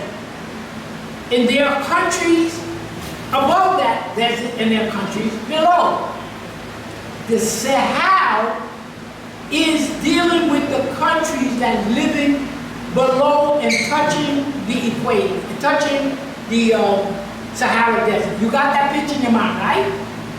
This all coming across is a desert. There are a group of countries that live above this arch, and that is Mauritania, Morocco, Algeria, Tunisia, Libya, and Egypt. There's a group of countries that live below the desert, about half. Those are called the Sahel nations. Okay, so if you look at me, this would be your left, correct? If you look at me, this is east. Okay, you're looking at African map. Where is, and I'm Africa, where is the United States, here or here? To Africa, that's its what? West, right? West. You're looking at me, right? So I'm Africa. There's a desert. You have countries living above the desert, and you have countries living below the desert on the edge, right? That makes up approximately half of Africa. Okay? So when you look at me, this is the West. This is the East. The Europeans came out of Europe and went and invaded the eastern part of Africa because it was close. Stealing, murdering, and stuff. That's why most of the problem you have with white Europeans is in Africa's west, because they abut. Correct? You look at this, Africa's east. The Arabs came in, 7-11. Everybody's coming in because of what's there. So now we're looking at. So when we say the Sahel nations, you get a picture. At the top half, Dr. Lewis is cut. I'm in Africa, the lower half and the upper half. The upper half of Africa, running across, is a desert. Correct? In that desert running from here to here, there's a group of nations living above the desert, and there's a group living below. The ones living below are what we call a Sahel. Those are the nations we concentrate on. And from here, the west, if you count them, is Senegal. Okay? And next to Senegal is, straight across is Mali. And touching here, I apologize, I should have put a map in, is Burkina Faso. And coming across is Chad and Sudan. The Sahel nations, we're talking about 3 Sahel nations. Correct?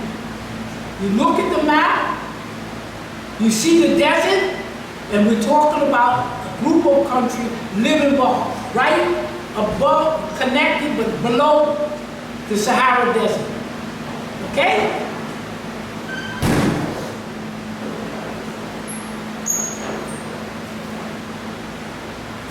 These are kind of discussions we gotta have. And we end it down in question and answer to whatever the period of time you want to go.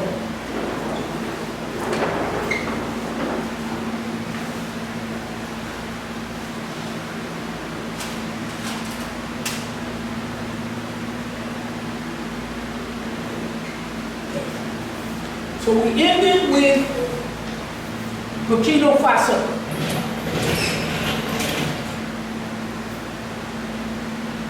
So here's Africa. You see how it is? Like a hammer. Right? So we cut Africa right here. Right down the middle. And when you cut Africa right down the middle, you see this space here? Right in the middle of this space is the Sahara Desert. Okay? Above the Sahara Desert, you have countries called Morocco, Algeria, Libya, Egypt. That is above. There are 2 sets of countries. Okay? Here's the upper half of Africa. Running right through the middle is the desert. Right? Above the desert are Egypt, Libya, Algeria, Morocco.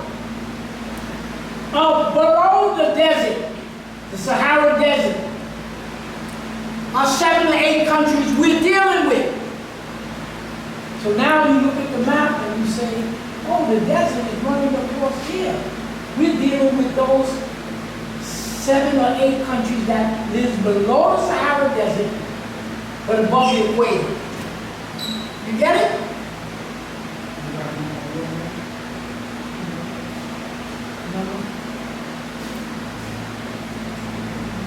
These strip of countries running from west to east, that's what they call the Sahel. That's as simple as that. Of this set of countries, 3 countries broke away from France and formed a union. One country, a union that was Mali, Burkina Faso, and Nigeria. You got the concept, right? Yeah. What this sheet represents, what Burkina Faso did in the last 3 or 4 years that has most of Africa looking and saying, this is how we could build our country. What did they do? They got, yes. They confronted the IMF and got the president of the IMF to confronted him with all the theft that was going on. Okay. And it ended up jailing that person. And he demanded that he wanted, that he wanted justification, justice. That's what I remember. I was listening to. So this country, what do they do to help develop the country? We got to get this concept in so it sticks. I'm going to read you from here. We don't have time to explain, but I want to read to you what Burkina Faso did when they became independent. They were under the French. So they made a coup. They got rid of the president who was not taking care of people, just like Ruta. They got rid of him. A military coup. And what did Burkina Faso do? They made connections with China, Niger, Russia. They made connections with a number of countries. It's kind of getting, I won't say disjointed, but I'm trying to get the concept in. Last month, so Burkina Faso got rid of the French. It started doing business with other countries around the world that will help it develop, like China, like Niger, like Russia, like Rwanda. They got rid of them. And I'm going to read this quickly so you'll hear it. And they can't explain it all. And I'm going to read this quickly, what they did as a model to show other African countries, this is how you build your country. So it's here for you to read, but let me read it. Burkina Faso's projects. They're building the international, these are things that, you see how the African community in this country, how they treat where we live, garbage, the whole bit. That's what they do in Africa. They're mistreating you here just like they do Africa. So if you understand how you were mistreated here when you were in the South, they're identical. There's no difference. You already know what they went through because you're going through it here. This is what Burkina Faso did. They got rid of the French. They made alliance with Russia, China, other African countries to help them. So I'm going to read this quickly. If it means something, you look. What do they do? Burkina Faso, International Airport. All of these things, the Europeans who went into Africa never did for you. They were just stealing. International Airport, 3 years. Road system update and created. Semendini demand to get water from the reservoir. Immigration and rural development. Land reclamation. Hydroelectric energy. Solar farms. Nuclear plants. Electrification. Industrialization. Government agencies. Resource agencies. Restructure foreign company contract.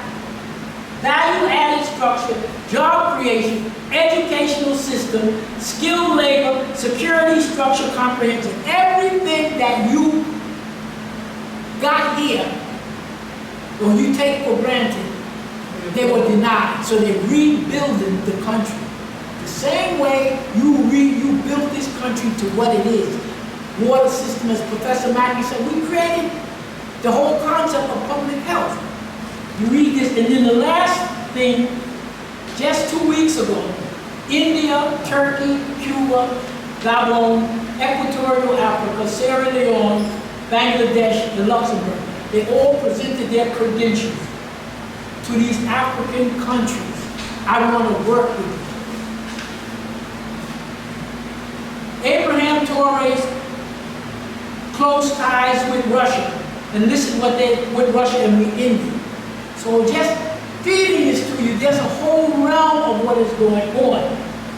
Russia, African, all Europeans have done in America is stolen from you. Kill you down, rape you, experiment you, you got that. The rest of the world wants to deal with you. Why?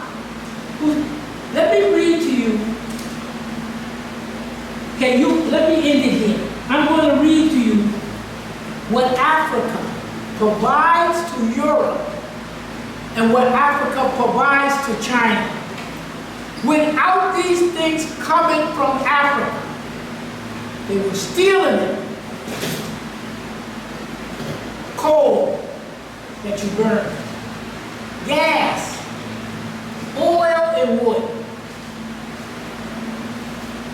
food. Africa has 65% of the arable land. They're not starving. So Europe is eating out of it. Fertilizer, minerals, and uranium. Without that, China wouldn't be what it is. Just that alone. So what it says is there is an interconnection between different areas of the globe, but fundamentally, when you begin to look at it, and I'll give you this example and then we end. Europe was destroyed in World War I. And to rebuild it, how do you rebuild houses? Copper, steel, wood, all of the minerals you need to do. World War I, after World War II, Europe was rebuilt. Japan was rebuilt. South Korea was rebuilt. Taiwan. Where did they get the iron from? Africa. The copper, the metal, the oil. Without Africa, you wouldn't have a Europe. And this is one of the reasons I'll give you in here. France was getting uranium out of Nigeria for 50 cents a kilo. The world's price, the going price for uranium was $200. And the President Bassoon was giving it, letting the Prince take it for 80 cents. Now they cut France off. Guess what? That uranium, France has 52 nuclear plants. That uranium was powering 1/3 of Europe's electricity just from what they were stealing out of that uranium. That shows you how important the relationship between Africa in the rest of the world. That's why the Arabs came in. They came out the desert. And then after year, they see you have farms, irrigation system, palaces, pyramids. You find they finally broke in. The Romans did it. And that's what the Europeans and the United States have been doing over the last 200 years. Let me read, and I end here. Let me tell you who you heard of the World Economic Forum, right? Yeah. Let's read what the World Economic Forum is, and then I finish, and then you decide what it is you want to do next. By their own definition. You see, the Brics countries are countries with full governments and people, laws and everything, and they're working together like families. This is the World Economic Forum by their own designation. It's an international advocacy, non-governmental organization, not a government. NGO, a private NGO think tank.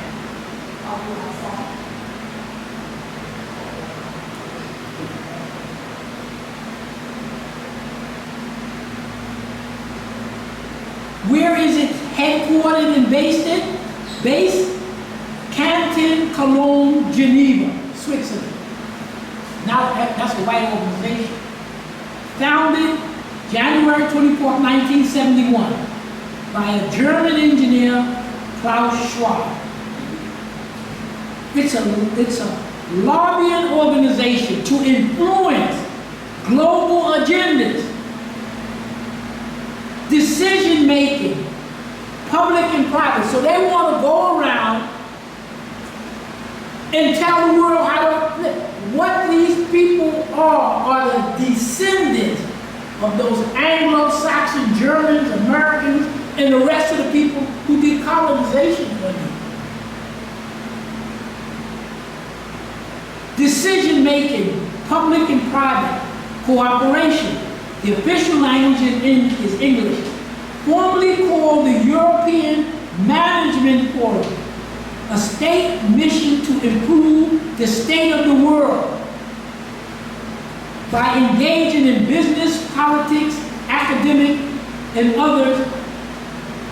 So in essence, what the World Health Organization, World Economic Forum is, the descendants of these English, German, French colonists who killed down millions of people the last 200 or 300 years. These are their grandparents, children. The Trumps and the rest of them trying to hold on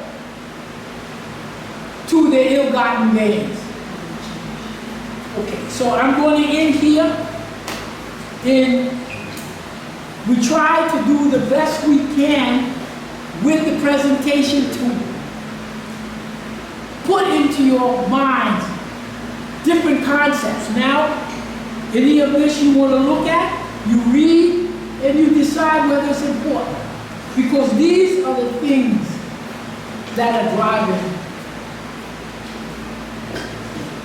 I'm finished right here. If they want questions, if they want to make comments, this is the time. So when he opens up questions, comments, whatever you think, what you want to tell us, what you want to do. Okay, first question from the floor. I'm wondering about where the Caribbean nations are for Brics. I didn't see any of them listed. How do they go about, or is it only certain nations with a certain amount of resources? You notice there's one country from the Brics, from the Caribbean, it's Cuba. The Brics is like a big club. And in that club, you have rules and regulations. Who started the club was Russia and China. Why?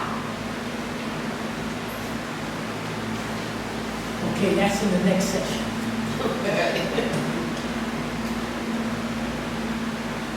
After World War II, let's look at the world up to World War II. Okay? You look at the formation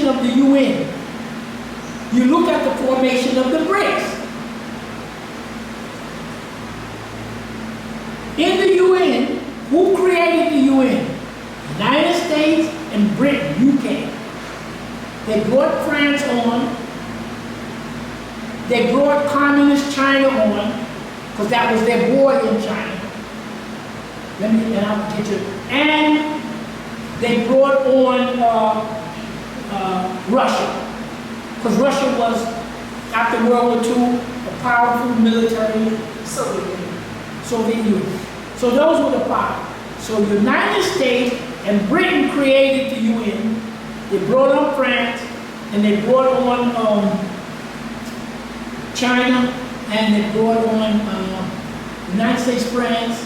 They brought on China and Russia, the Soviet Union. He has his hand raised before I continue. Well, not Cuba's Republic of China. No, it was nationalist China. Taiwan, yeah, nationalist. Yeah, see, given a limited time, you gotta bring, and then we make that distinction. The distinction is the China they brought on was the nationalist China. There was a Chinese Civil War.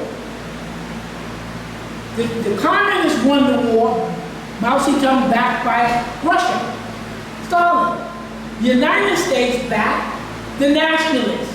Those Chinese who collaborated, you know, when the English, the French, and the Germans, the English, French, and the Americans went in and messed up China. Nationalist China collaborated with them. They're the sellouts. So as the brother said, it's nationalist China. Those fraction of China was the part of the Chinese government that was collaborating with the United States, England, and France against the Chinese. They call them nationalists. They lost the Civil War and they moved to Taiwan. Got it so far? Yeah, but I'm missing the question I asked about the other Caribbean nations, Okay. where they are. Brics, Okay. Now, if they can. go on. To my knowledge, with the exception of Cuba, right, which is not part of the Organization of American States, which is run by the United States, but includes those different Caribbean countries and other Latin American countries. I'm under the impression that governments in the Caribbean, not including Cuba, because Cuba is not included in that mix, don't feel strong enough to buck the United States. Because they just have CARICOM. To go against the United States and join Brics. That's And also, the impression and that I also have. some of the Anglophone Caribbean, while they maybe have their pseudo-independence, they're also still part of the Commonwealth, Britain. So it's kind of complicated. I think they're part of what they call the global South, and their hearts are in it. But for what he says, they're small island countries that don't have a military to. Yeah, so let's look how they put together the Brics. The Chinese and Russians got together. It was their idea. Why? As the emerging power countries, right? Who was their major adversary? Who was trying to slow down China and Russia's development? United States and Europe. You have United States and Western Europe, NATO. Yes. Those are the white Anglo-Saxon colonists trying to hold on to global power. Who's the biggest threat to them? Who has a big army that threatens them? Russia. Okay? Now China is an economic threat because they moved everything over to China, right? And the Chinese developed something out of it. Not here.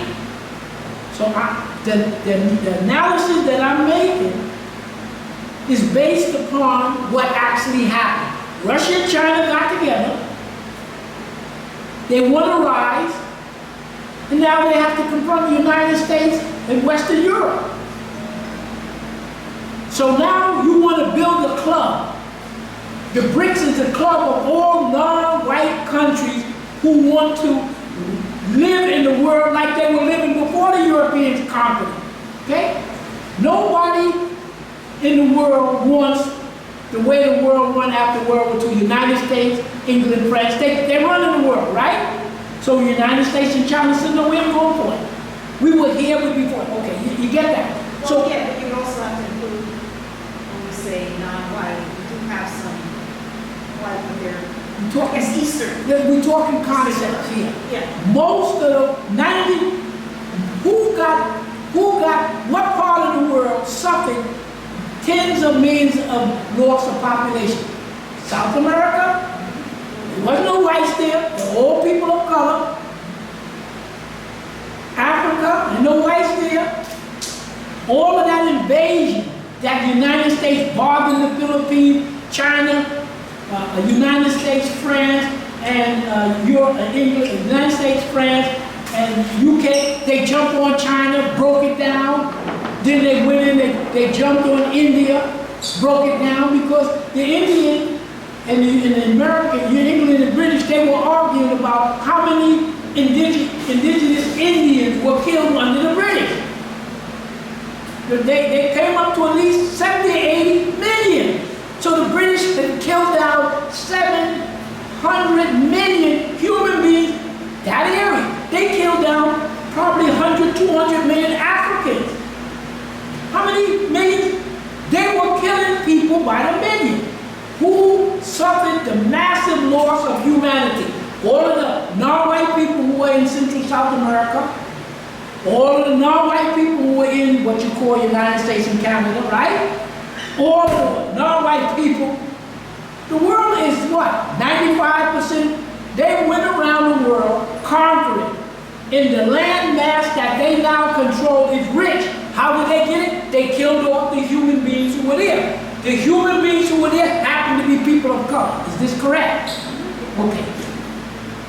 The world, that's when the Anglo-Saxon came out of Europe.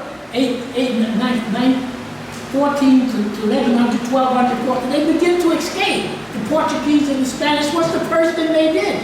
They went and killed them. If you look back when Professor Mackey said the Germans came on the scene as marauders, the group of Europeans that has caused havoc on the world in the last 200 or 300 years are basically from those Germanic tribes. Germans, northern people, that's your French, that's your English, your Netherlands, that's the primary group. The people who did the mass murder and taken over lands in the last 200 or 300 years, who suffered? 98% of the people were of color, suffered at the hands of a group of people who were not of color. You call Europeans, okay? That's the big picture. Things are changing. Russia, World War I goes World War II. After World War II, there were two major countries that had enough military might. That was the United States and that was the Soviet Union. And they had loggerheads. And the next time we'll read and you know how many times right now the United States has a war against Russia. They're using Ukraine. Next time we will just document they've been trying to get into Russia. Who have been trying to get in? The English and United States and the Germans. The two biggest groups fighting through Europe, the Germans, the British, the Germans and the British, really the Germans, the British and the French. But those are the main ones we know here, the Polish. So we're trying to get the broad concept.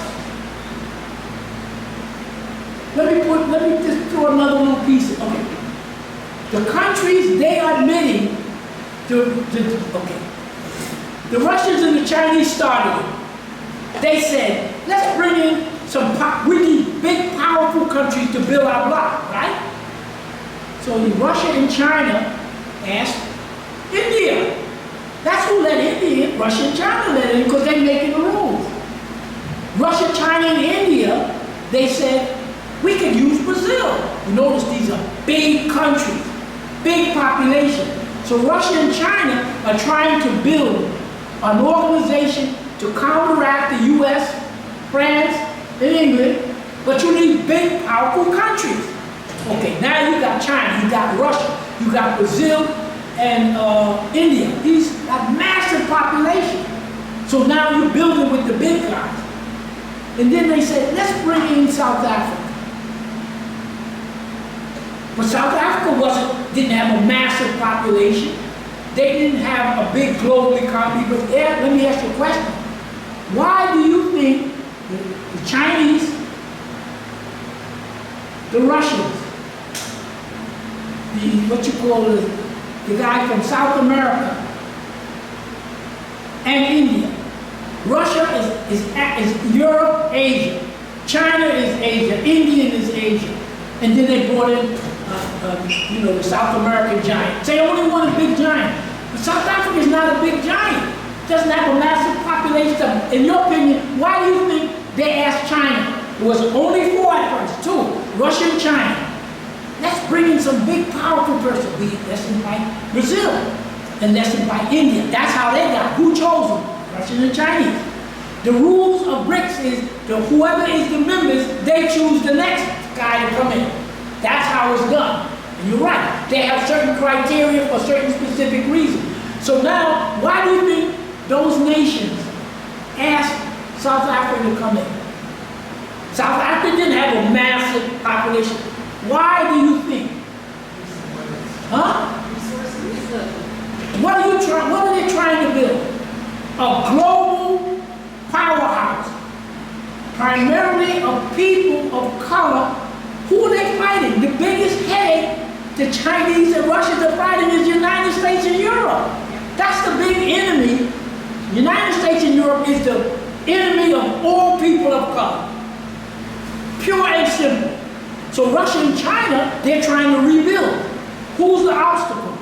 The United States and them. And when I bring you the next thing, you know how many they had plans to bomb Russia and the whole thing. Okay. Well, they still do. No, I know, but now, so why did they ask for South Africa? See, they put it together, and then in 20, whatever it was, and then 1 year later they asked, after Russia and China said, let's take India and Brazil. Man, we're gonna be big. When they look around the world, why did they choose South Africa? You building a global organization of people who are colonized. Why would they pick out South Africa? Location maybe? Yeah, but why? The resources Africa has. Why? The resources of the Yeah, country anybody here got a mirror? and the people. Anybody here got a mirror? Well, they I think have a history of what happened. Anybody here have a mirror? Why did they choose South Africa? You build it. Because of the people, they have us there. Oh, they pulled in South Africa because they were an African country. If you bring in South Africa, why would you bring in South Africa? Who else do you want to bring in? You look at Africa. Africa is bigger than US, bigger than China, put in Europe, huh? Manpower. They wanted Africa for all of those reasons. There's an African. We bring in an African country. They got wealth and stuff, but what doesn't that help? What does that help? They brought it in because they wanted the other African countries to see. It's like that, they brought it in for Africa. Okay? And they're right, because now, who has most of the natural? If Africa cuts off all natural resources, I'll give you an example. What's the name of this place who's fighting Russia? Ukraine is the breadbasket of Europe. They produce a lot of wheat and stuff. Since the war, Ukraine can produce and export wheat. Okay? So you know what the European Union just did? They announced the fact that because Europe cannot get the wheat and the corn and stuff that Ukraine used to do, they put a thing that said Europe must have a source of carbohydrate. We can't get it out of Ukraine. Where did they get it from now? Which country?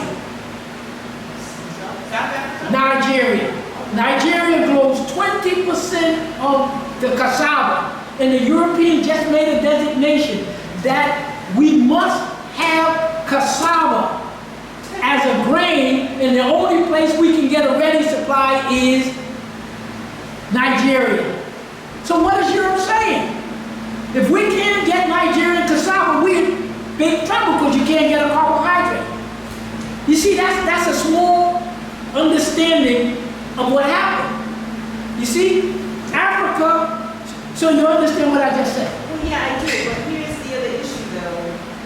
These Brics and all these countries are trying to build, while the US and Western Europe don't care about destroying and dropping bombs and maybe enforcement. And I don't know if Brics has a military to counter. So, what you're doing is, you're right. They brought in South Africa, you build it. Look, if you look at the map, you got 58, was it? 54, 40, was it? 45 African individual countries. Everybody who knows global understands Europe cannot survive without Africa. Most of Asia cannot survive without Africa. So if I was China and Russia, they brought in South Africa because they do have resources, but that helps to get more African countries. Why?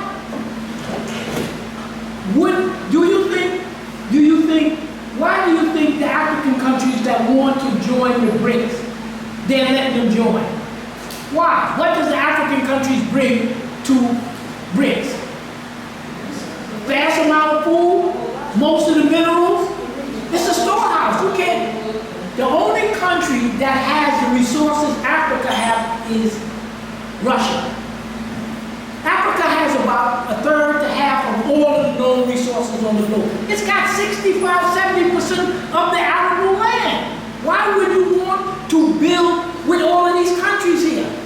So they brought South Africa. So what I'm saying is, the selection is based upon what the existing country. So the existing countries, when you look at the selection, they let in so many Asians, so many Africans, they make the choice. And the reason they chose Cuba is because Cuba did so much.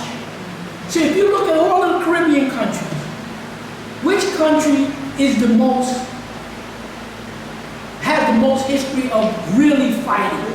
Huh? Cuba. That's why they brought Cuba in. Cuba has a lot to offer in medicine and agriculture. But they said, let's bring in Cuba. So you're right, they're selecting. They sit down and decide who's going to be best for us, who's going to work for us. It's not a democratic thing. So when you look at here, you see Asian and African, and it's selected. Each member have to agree, are we going to bring this person in here? Can they strengthen it? Are we going to have trouble with them? It's like you have a club, you don't want no trouble with African. Zoom, anybody from the Zoom got a question? Zoom audience? See, anybody on the Zoom want to ask a question? Hold up, Doc. Okay. This discussion you're having here, you think they're going to have this on national TV? Never. To discuss, to let the people know that if you can't, that we are white Americans, all of the raw material and the labor to build Europe, Japan, Taiwan, South Korea, and the United States came out of Africa. Are you going to admit that? No, remember, Trump said we're shithole countries. That's a lie. No, we know, but you see what they got to push. Why isn't they don't tell you stolen land and stolen people? No, we built the Panama Canal. We did everything. They did nothing. And they know without Africa's 400 years, you wouldn't have a country. It's the same thing with Africa. They can't admit that the whole existence of Europe today is based on Africa. Africa cuts that off, Europe is collapsing. Then that means then that people who look like you, see, we're not. Yeah, but they're not willing to let us go. That's not good. You heard what Ray said.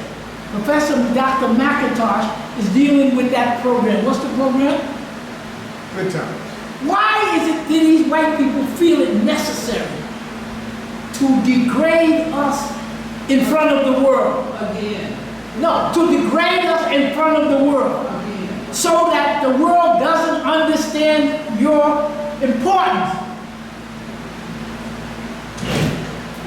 Look, the most important human being on earth is a woman that makes children. You think they're going to say, look, we got a country of 350 million people, almost a third to half of the population are non-white. The only ones having babies are people of color, even though we're cutting it down.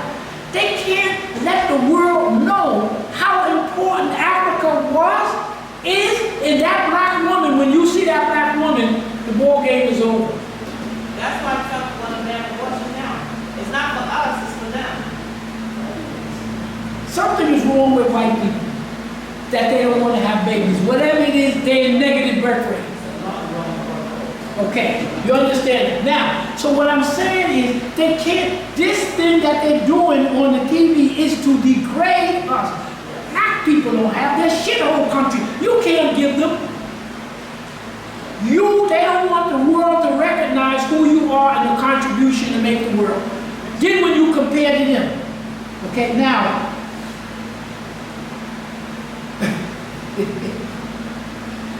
you're in.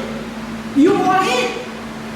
That's what they gotta hide. Women don't mean none, they're sluts and all of that. They're trying to degrade African people, and they can't, because the whole damn culture is African. The music, the this and that. How are you gonna get around that? Oh, woman is the lowest one. You got the best fertility. What? African women, people of color, can have babies normal up to the the early 40s. Your genes, the music, the art, everything. They're going to sit there. Why do you think the Trump and them say, we built the country? You know damn well you didn't build it, or you came as immigrant and you brought nothing with you. You brought nothing with you. Trump and the rest of them, and what's the name of these people? Bill Gates, nothing. Do you want them to get up and say that we're nothing but thieves? We're rich because we're stealing the indigenous people's food. We're rich because we stole all of it. Who wants to be that way? So that's why they have to continue to degrade it, so that you don't understand your importance in the globe. When there was the 3 Sahel nations broke away, the European countries say they're going to move their missions. And then they asked the German and a couple of these European countries, how come you didn't stay? And you know what they told them? The delegates of the European countries says, in 2050,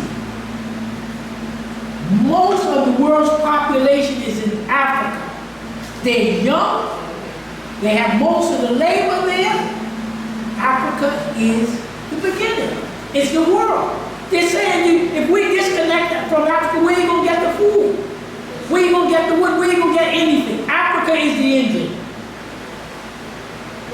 Who the hell is going to come on TV and put up the block and says, look, Africa has 65% of the arable land. It feeds the Europeans, it feeds China. No, you shit whole country. The Africans build the country. Oh no, Trump's people built it. Zoom, any question? Any other question from the floor? Now, it's more clear why they want to take Black history out of the schools.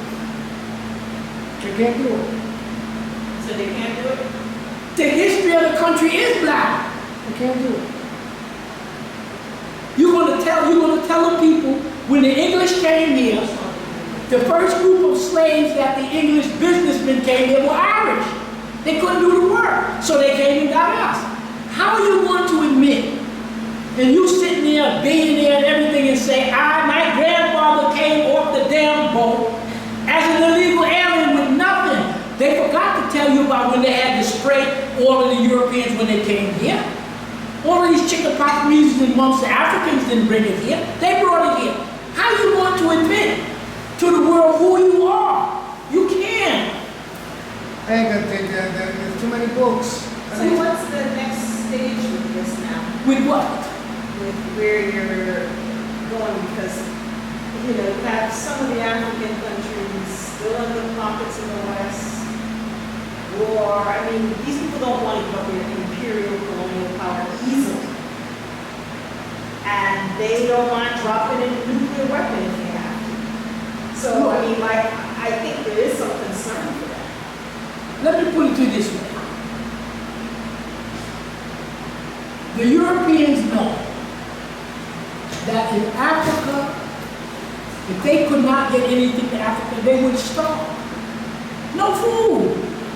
The European Union admitted it. If we can't get African cassava, the Europeans are not going to have access to enough carbohydrates to survive. And that's one of the best carbohydrates because it's a cancer fighting agent. Look, most of the women in the world who eat those tuber plants, they don't have menopause symptoms. Menopause symptoms come from excess estrogen in the diet. The reason women in the West and the African women are all in the bleeding and all of this, the cassava has what they call phytoestrogen. They have plant-based estrogen that keep the hormone balance. When the diet you eat in the West is so toxic, you overloading with your estrogen. In other words, the diet throws the whole cycle over.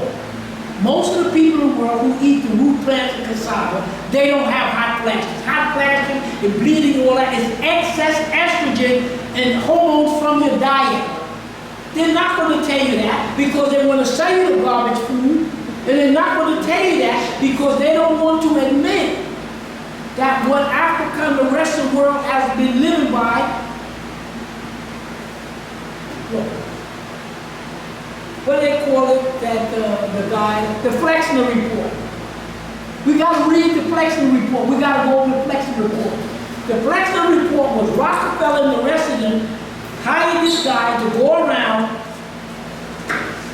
and then they said the way human beings were taking care of themselves, herbs and teas, the whole bit. That's the way this country was taking care of itself.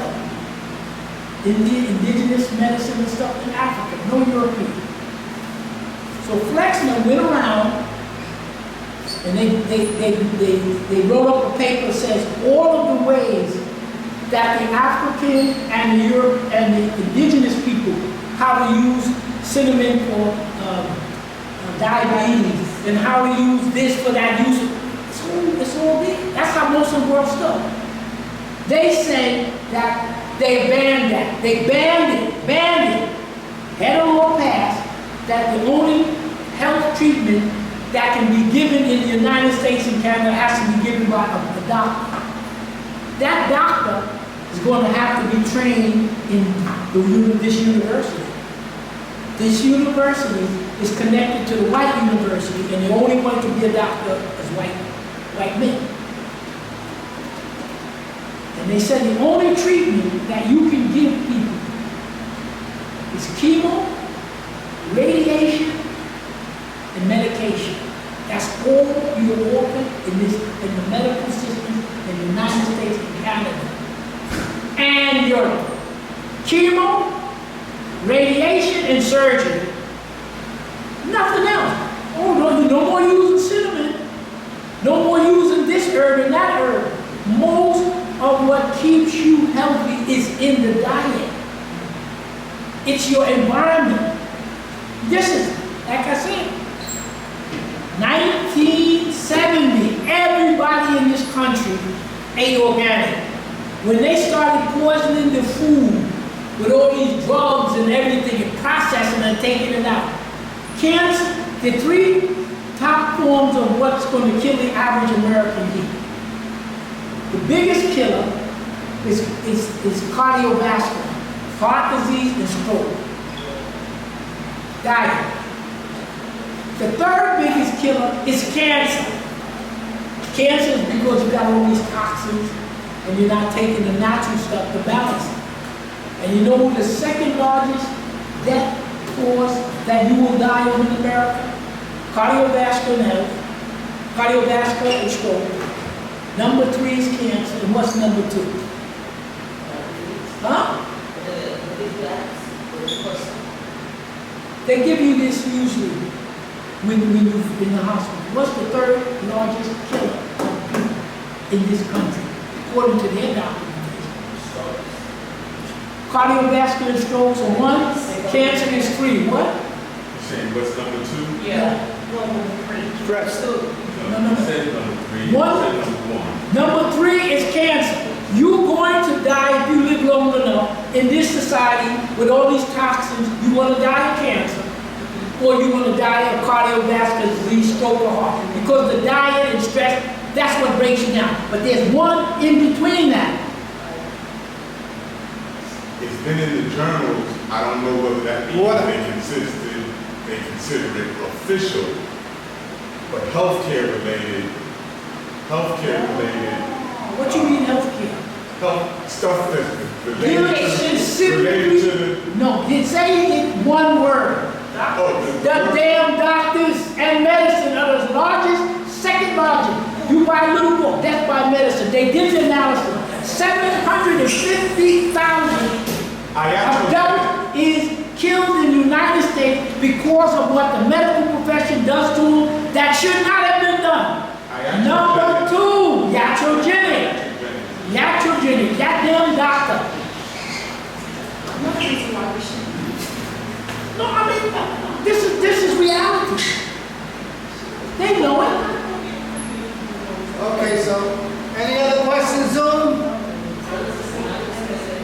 Zoom, you got a question for Doc? Now, Yeah, say what you got. I'm of the point of view that iatrogenic is number 1. Could be. I'm of that point of Let's view. put it this way. But the journal Forget the journal. pointed out that you called it number 2. If a number of AIDS people definitely put iatrogenic as number 2, you can put it number 1 because the treatment you get for cardiovascular and the treatment you get for strokes is still done by the doctor. It's the way medicine is practiced. You cannot be healthy. Chemo, radiation, surgery, forget it. Everything is a drug. Everything is this. And like these vaccines. Before, you see the chicken pox, wait now, you see the chicken pox, measles and mumps and all that, right? They put those blankets on the indigenous people to kill them, right?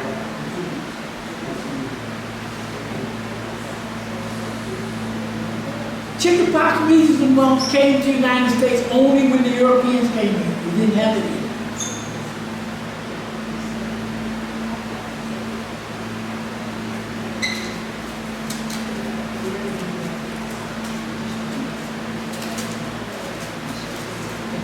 Hiding knowledge.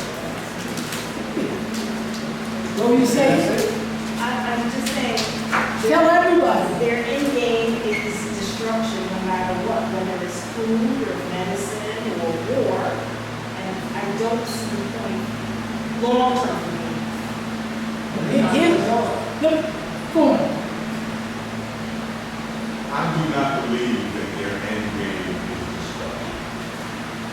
I believe their end game is profit.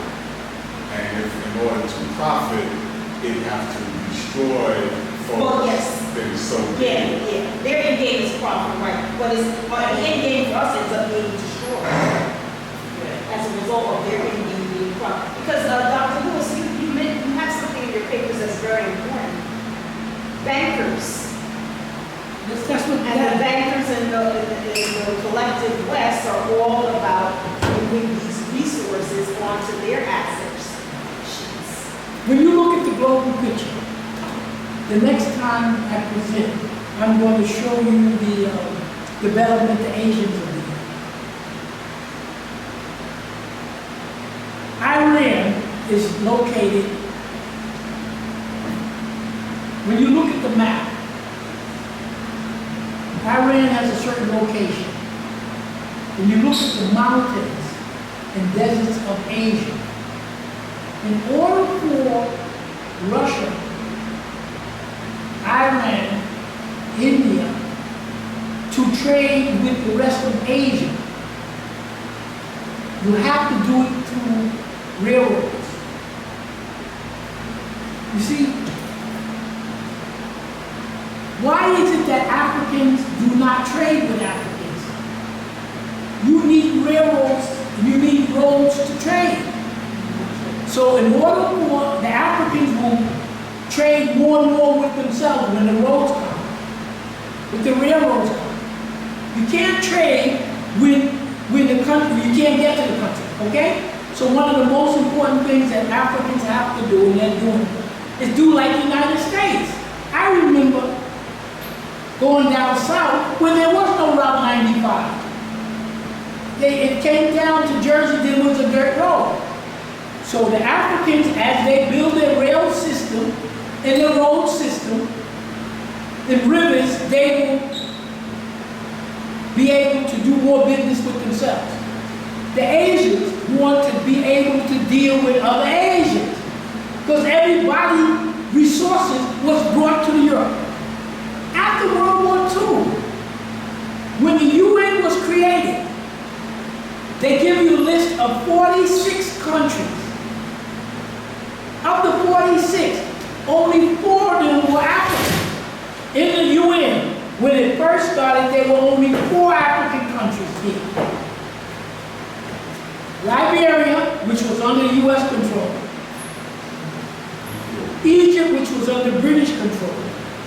And South Africa was under white control. In essence, at the end of World War II, Africa was colonized, Asia was colonized.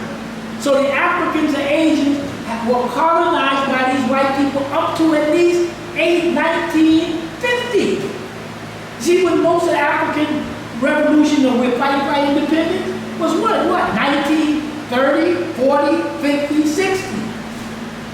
So we only begin to break out overt capitalism in the last 30 or 40 years. The Asians the same way. Now, when you look at Africa, where Africa's going and the Asians, they're developing. And the Europeans are not developing. That's why they make war.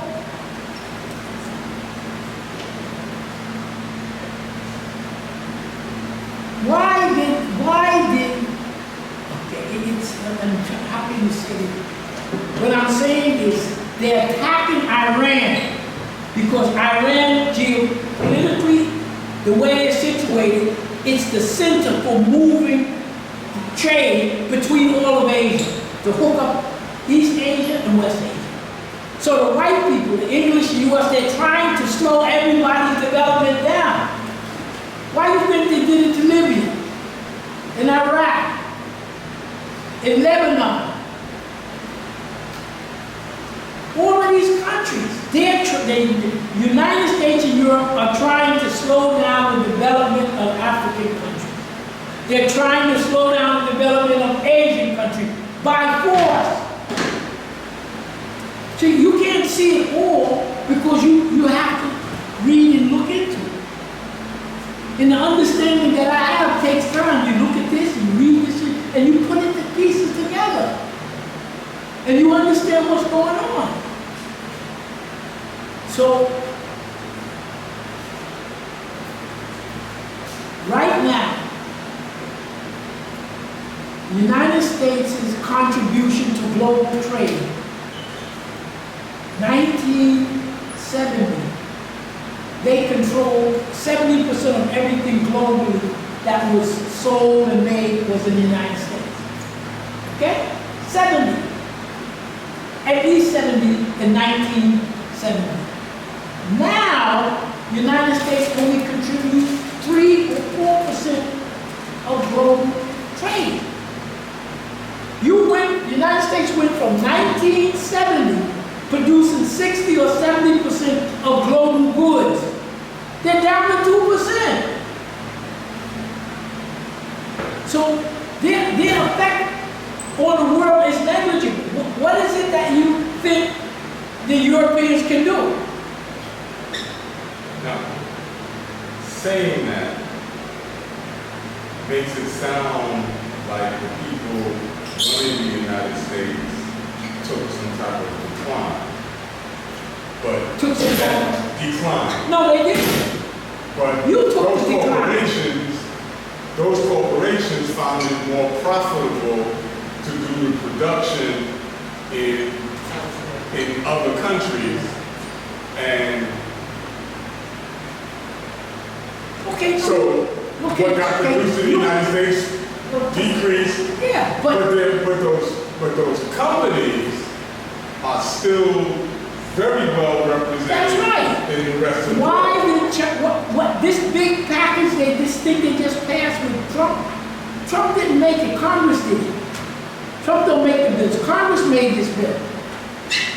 Who made these bills? Congress.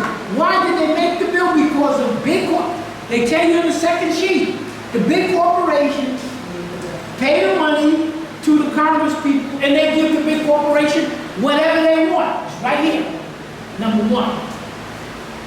Trump, when he left the last time, Congress made a tax rate of $4 trillion to the biggest corporation and the richest family. They're staying rich. Who is going to pick up that $4 trillion?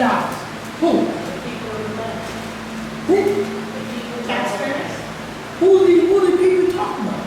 You the American people. Yes. You picking it up. You get poorer physically. You see, you're right. And that's just what they're saying here. No, that little bit of that rich, whatever's here, they take it. Whatever shortfall is on you, the $4 trillion, they put, let me give you an See, that's the example. thing, that everybody's always upset with one president or the other Trump, but it's a continuum. It's what the people understand. This is you ever see Robin Hood? Where the king and the dukes, they own everything. You see, if you ever listen to watch some of the Errol Flynn, go watch Errol Flynn's 30 of the movies about 40 or 50 years, Robin Hood. When the king and his dukes, they own everything, you're right. That up 5%, they stay wealthy because they're not paying the taxes. You gonna pay it. They're not, you're right. That's what they're telling you here. That's what feudalism is about. That's what slavery is about. A handful of people making the rules for them to stay rich. You hit it right on the head. They are okay. The upper 5% are doing kind of good. And then the upper this percent, the people who are taking the loss, more taxes, worse quality food, unemployment, children don't have books. It's on you. You're right. Whatever wealth is left, they're taking it. And Trump he's there to give it to them. You're taking it. But that doesn't, you're not taking it out of Burkina Faso anymore. You're not taking it out of Africa anymore. We're cutting that down. That's what the Burkina Faso was about. So we couldn't, we're talking big concepts. You're right.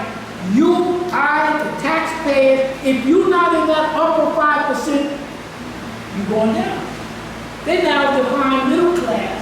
If you make $100,000, you're in the lower class. You know what homes are renting, selling for, little nothing homes? $700,000 to $800,000. Nothing. He's right. The country is going down and poorer. But the top 5%, do you own a zombie company? Do you own a zombie company? You know what the white man calls a zombie company?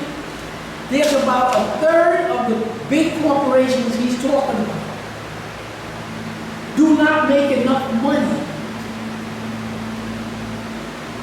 to even pay the interest on their debt. 1/3. So all these big corporations you see, they're not selling enough, according to the capital, they're not selling enough, whatever they sell, services or not, to pay the interest on their debt. And you know, white people call that zombie. A zombie company is a company that is out there doing business, services, or whatever it is, and not making enough money to pay the interest. So how are they going? They go, I have a zombie company, selling cars or whatever it is. I don't make enough money to pay even my interest rate. So I go to my friend in the U.S. Treasury. I said, can you give me a $50 million loan, paper money loan? Okay.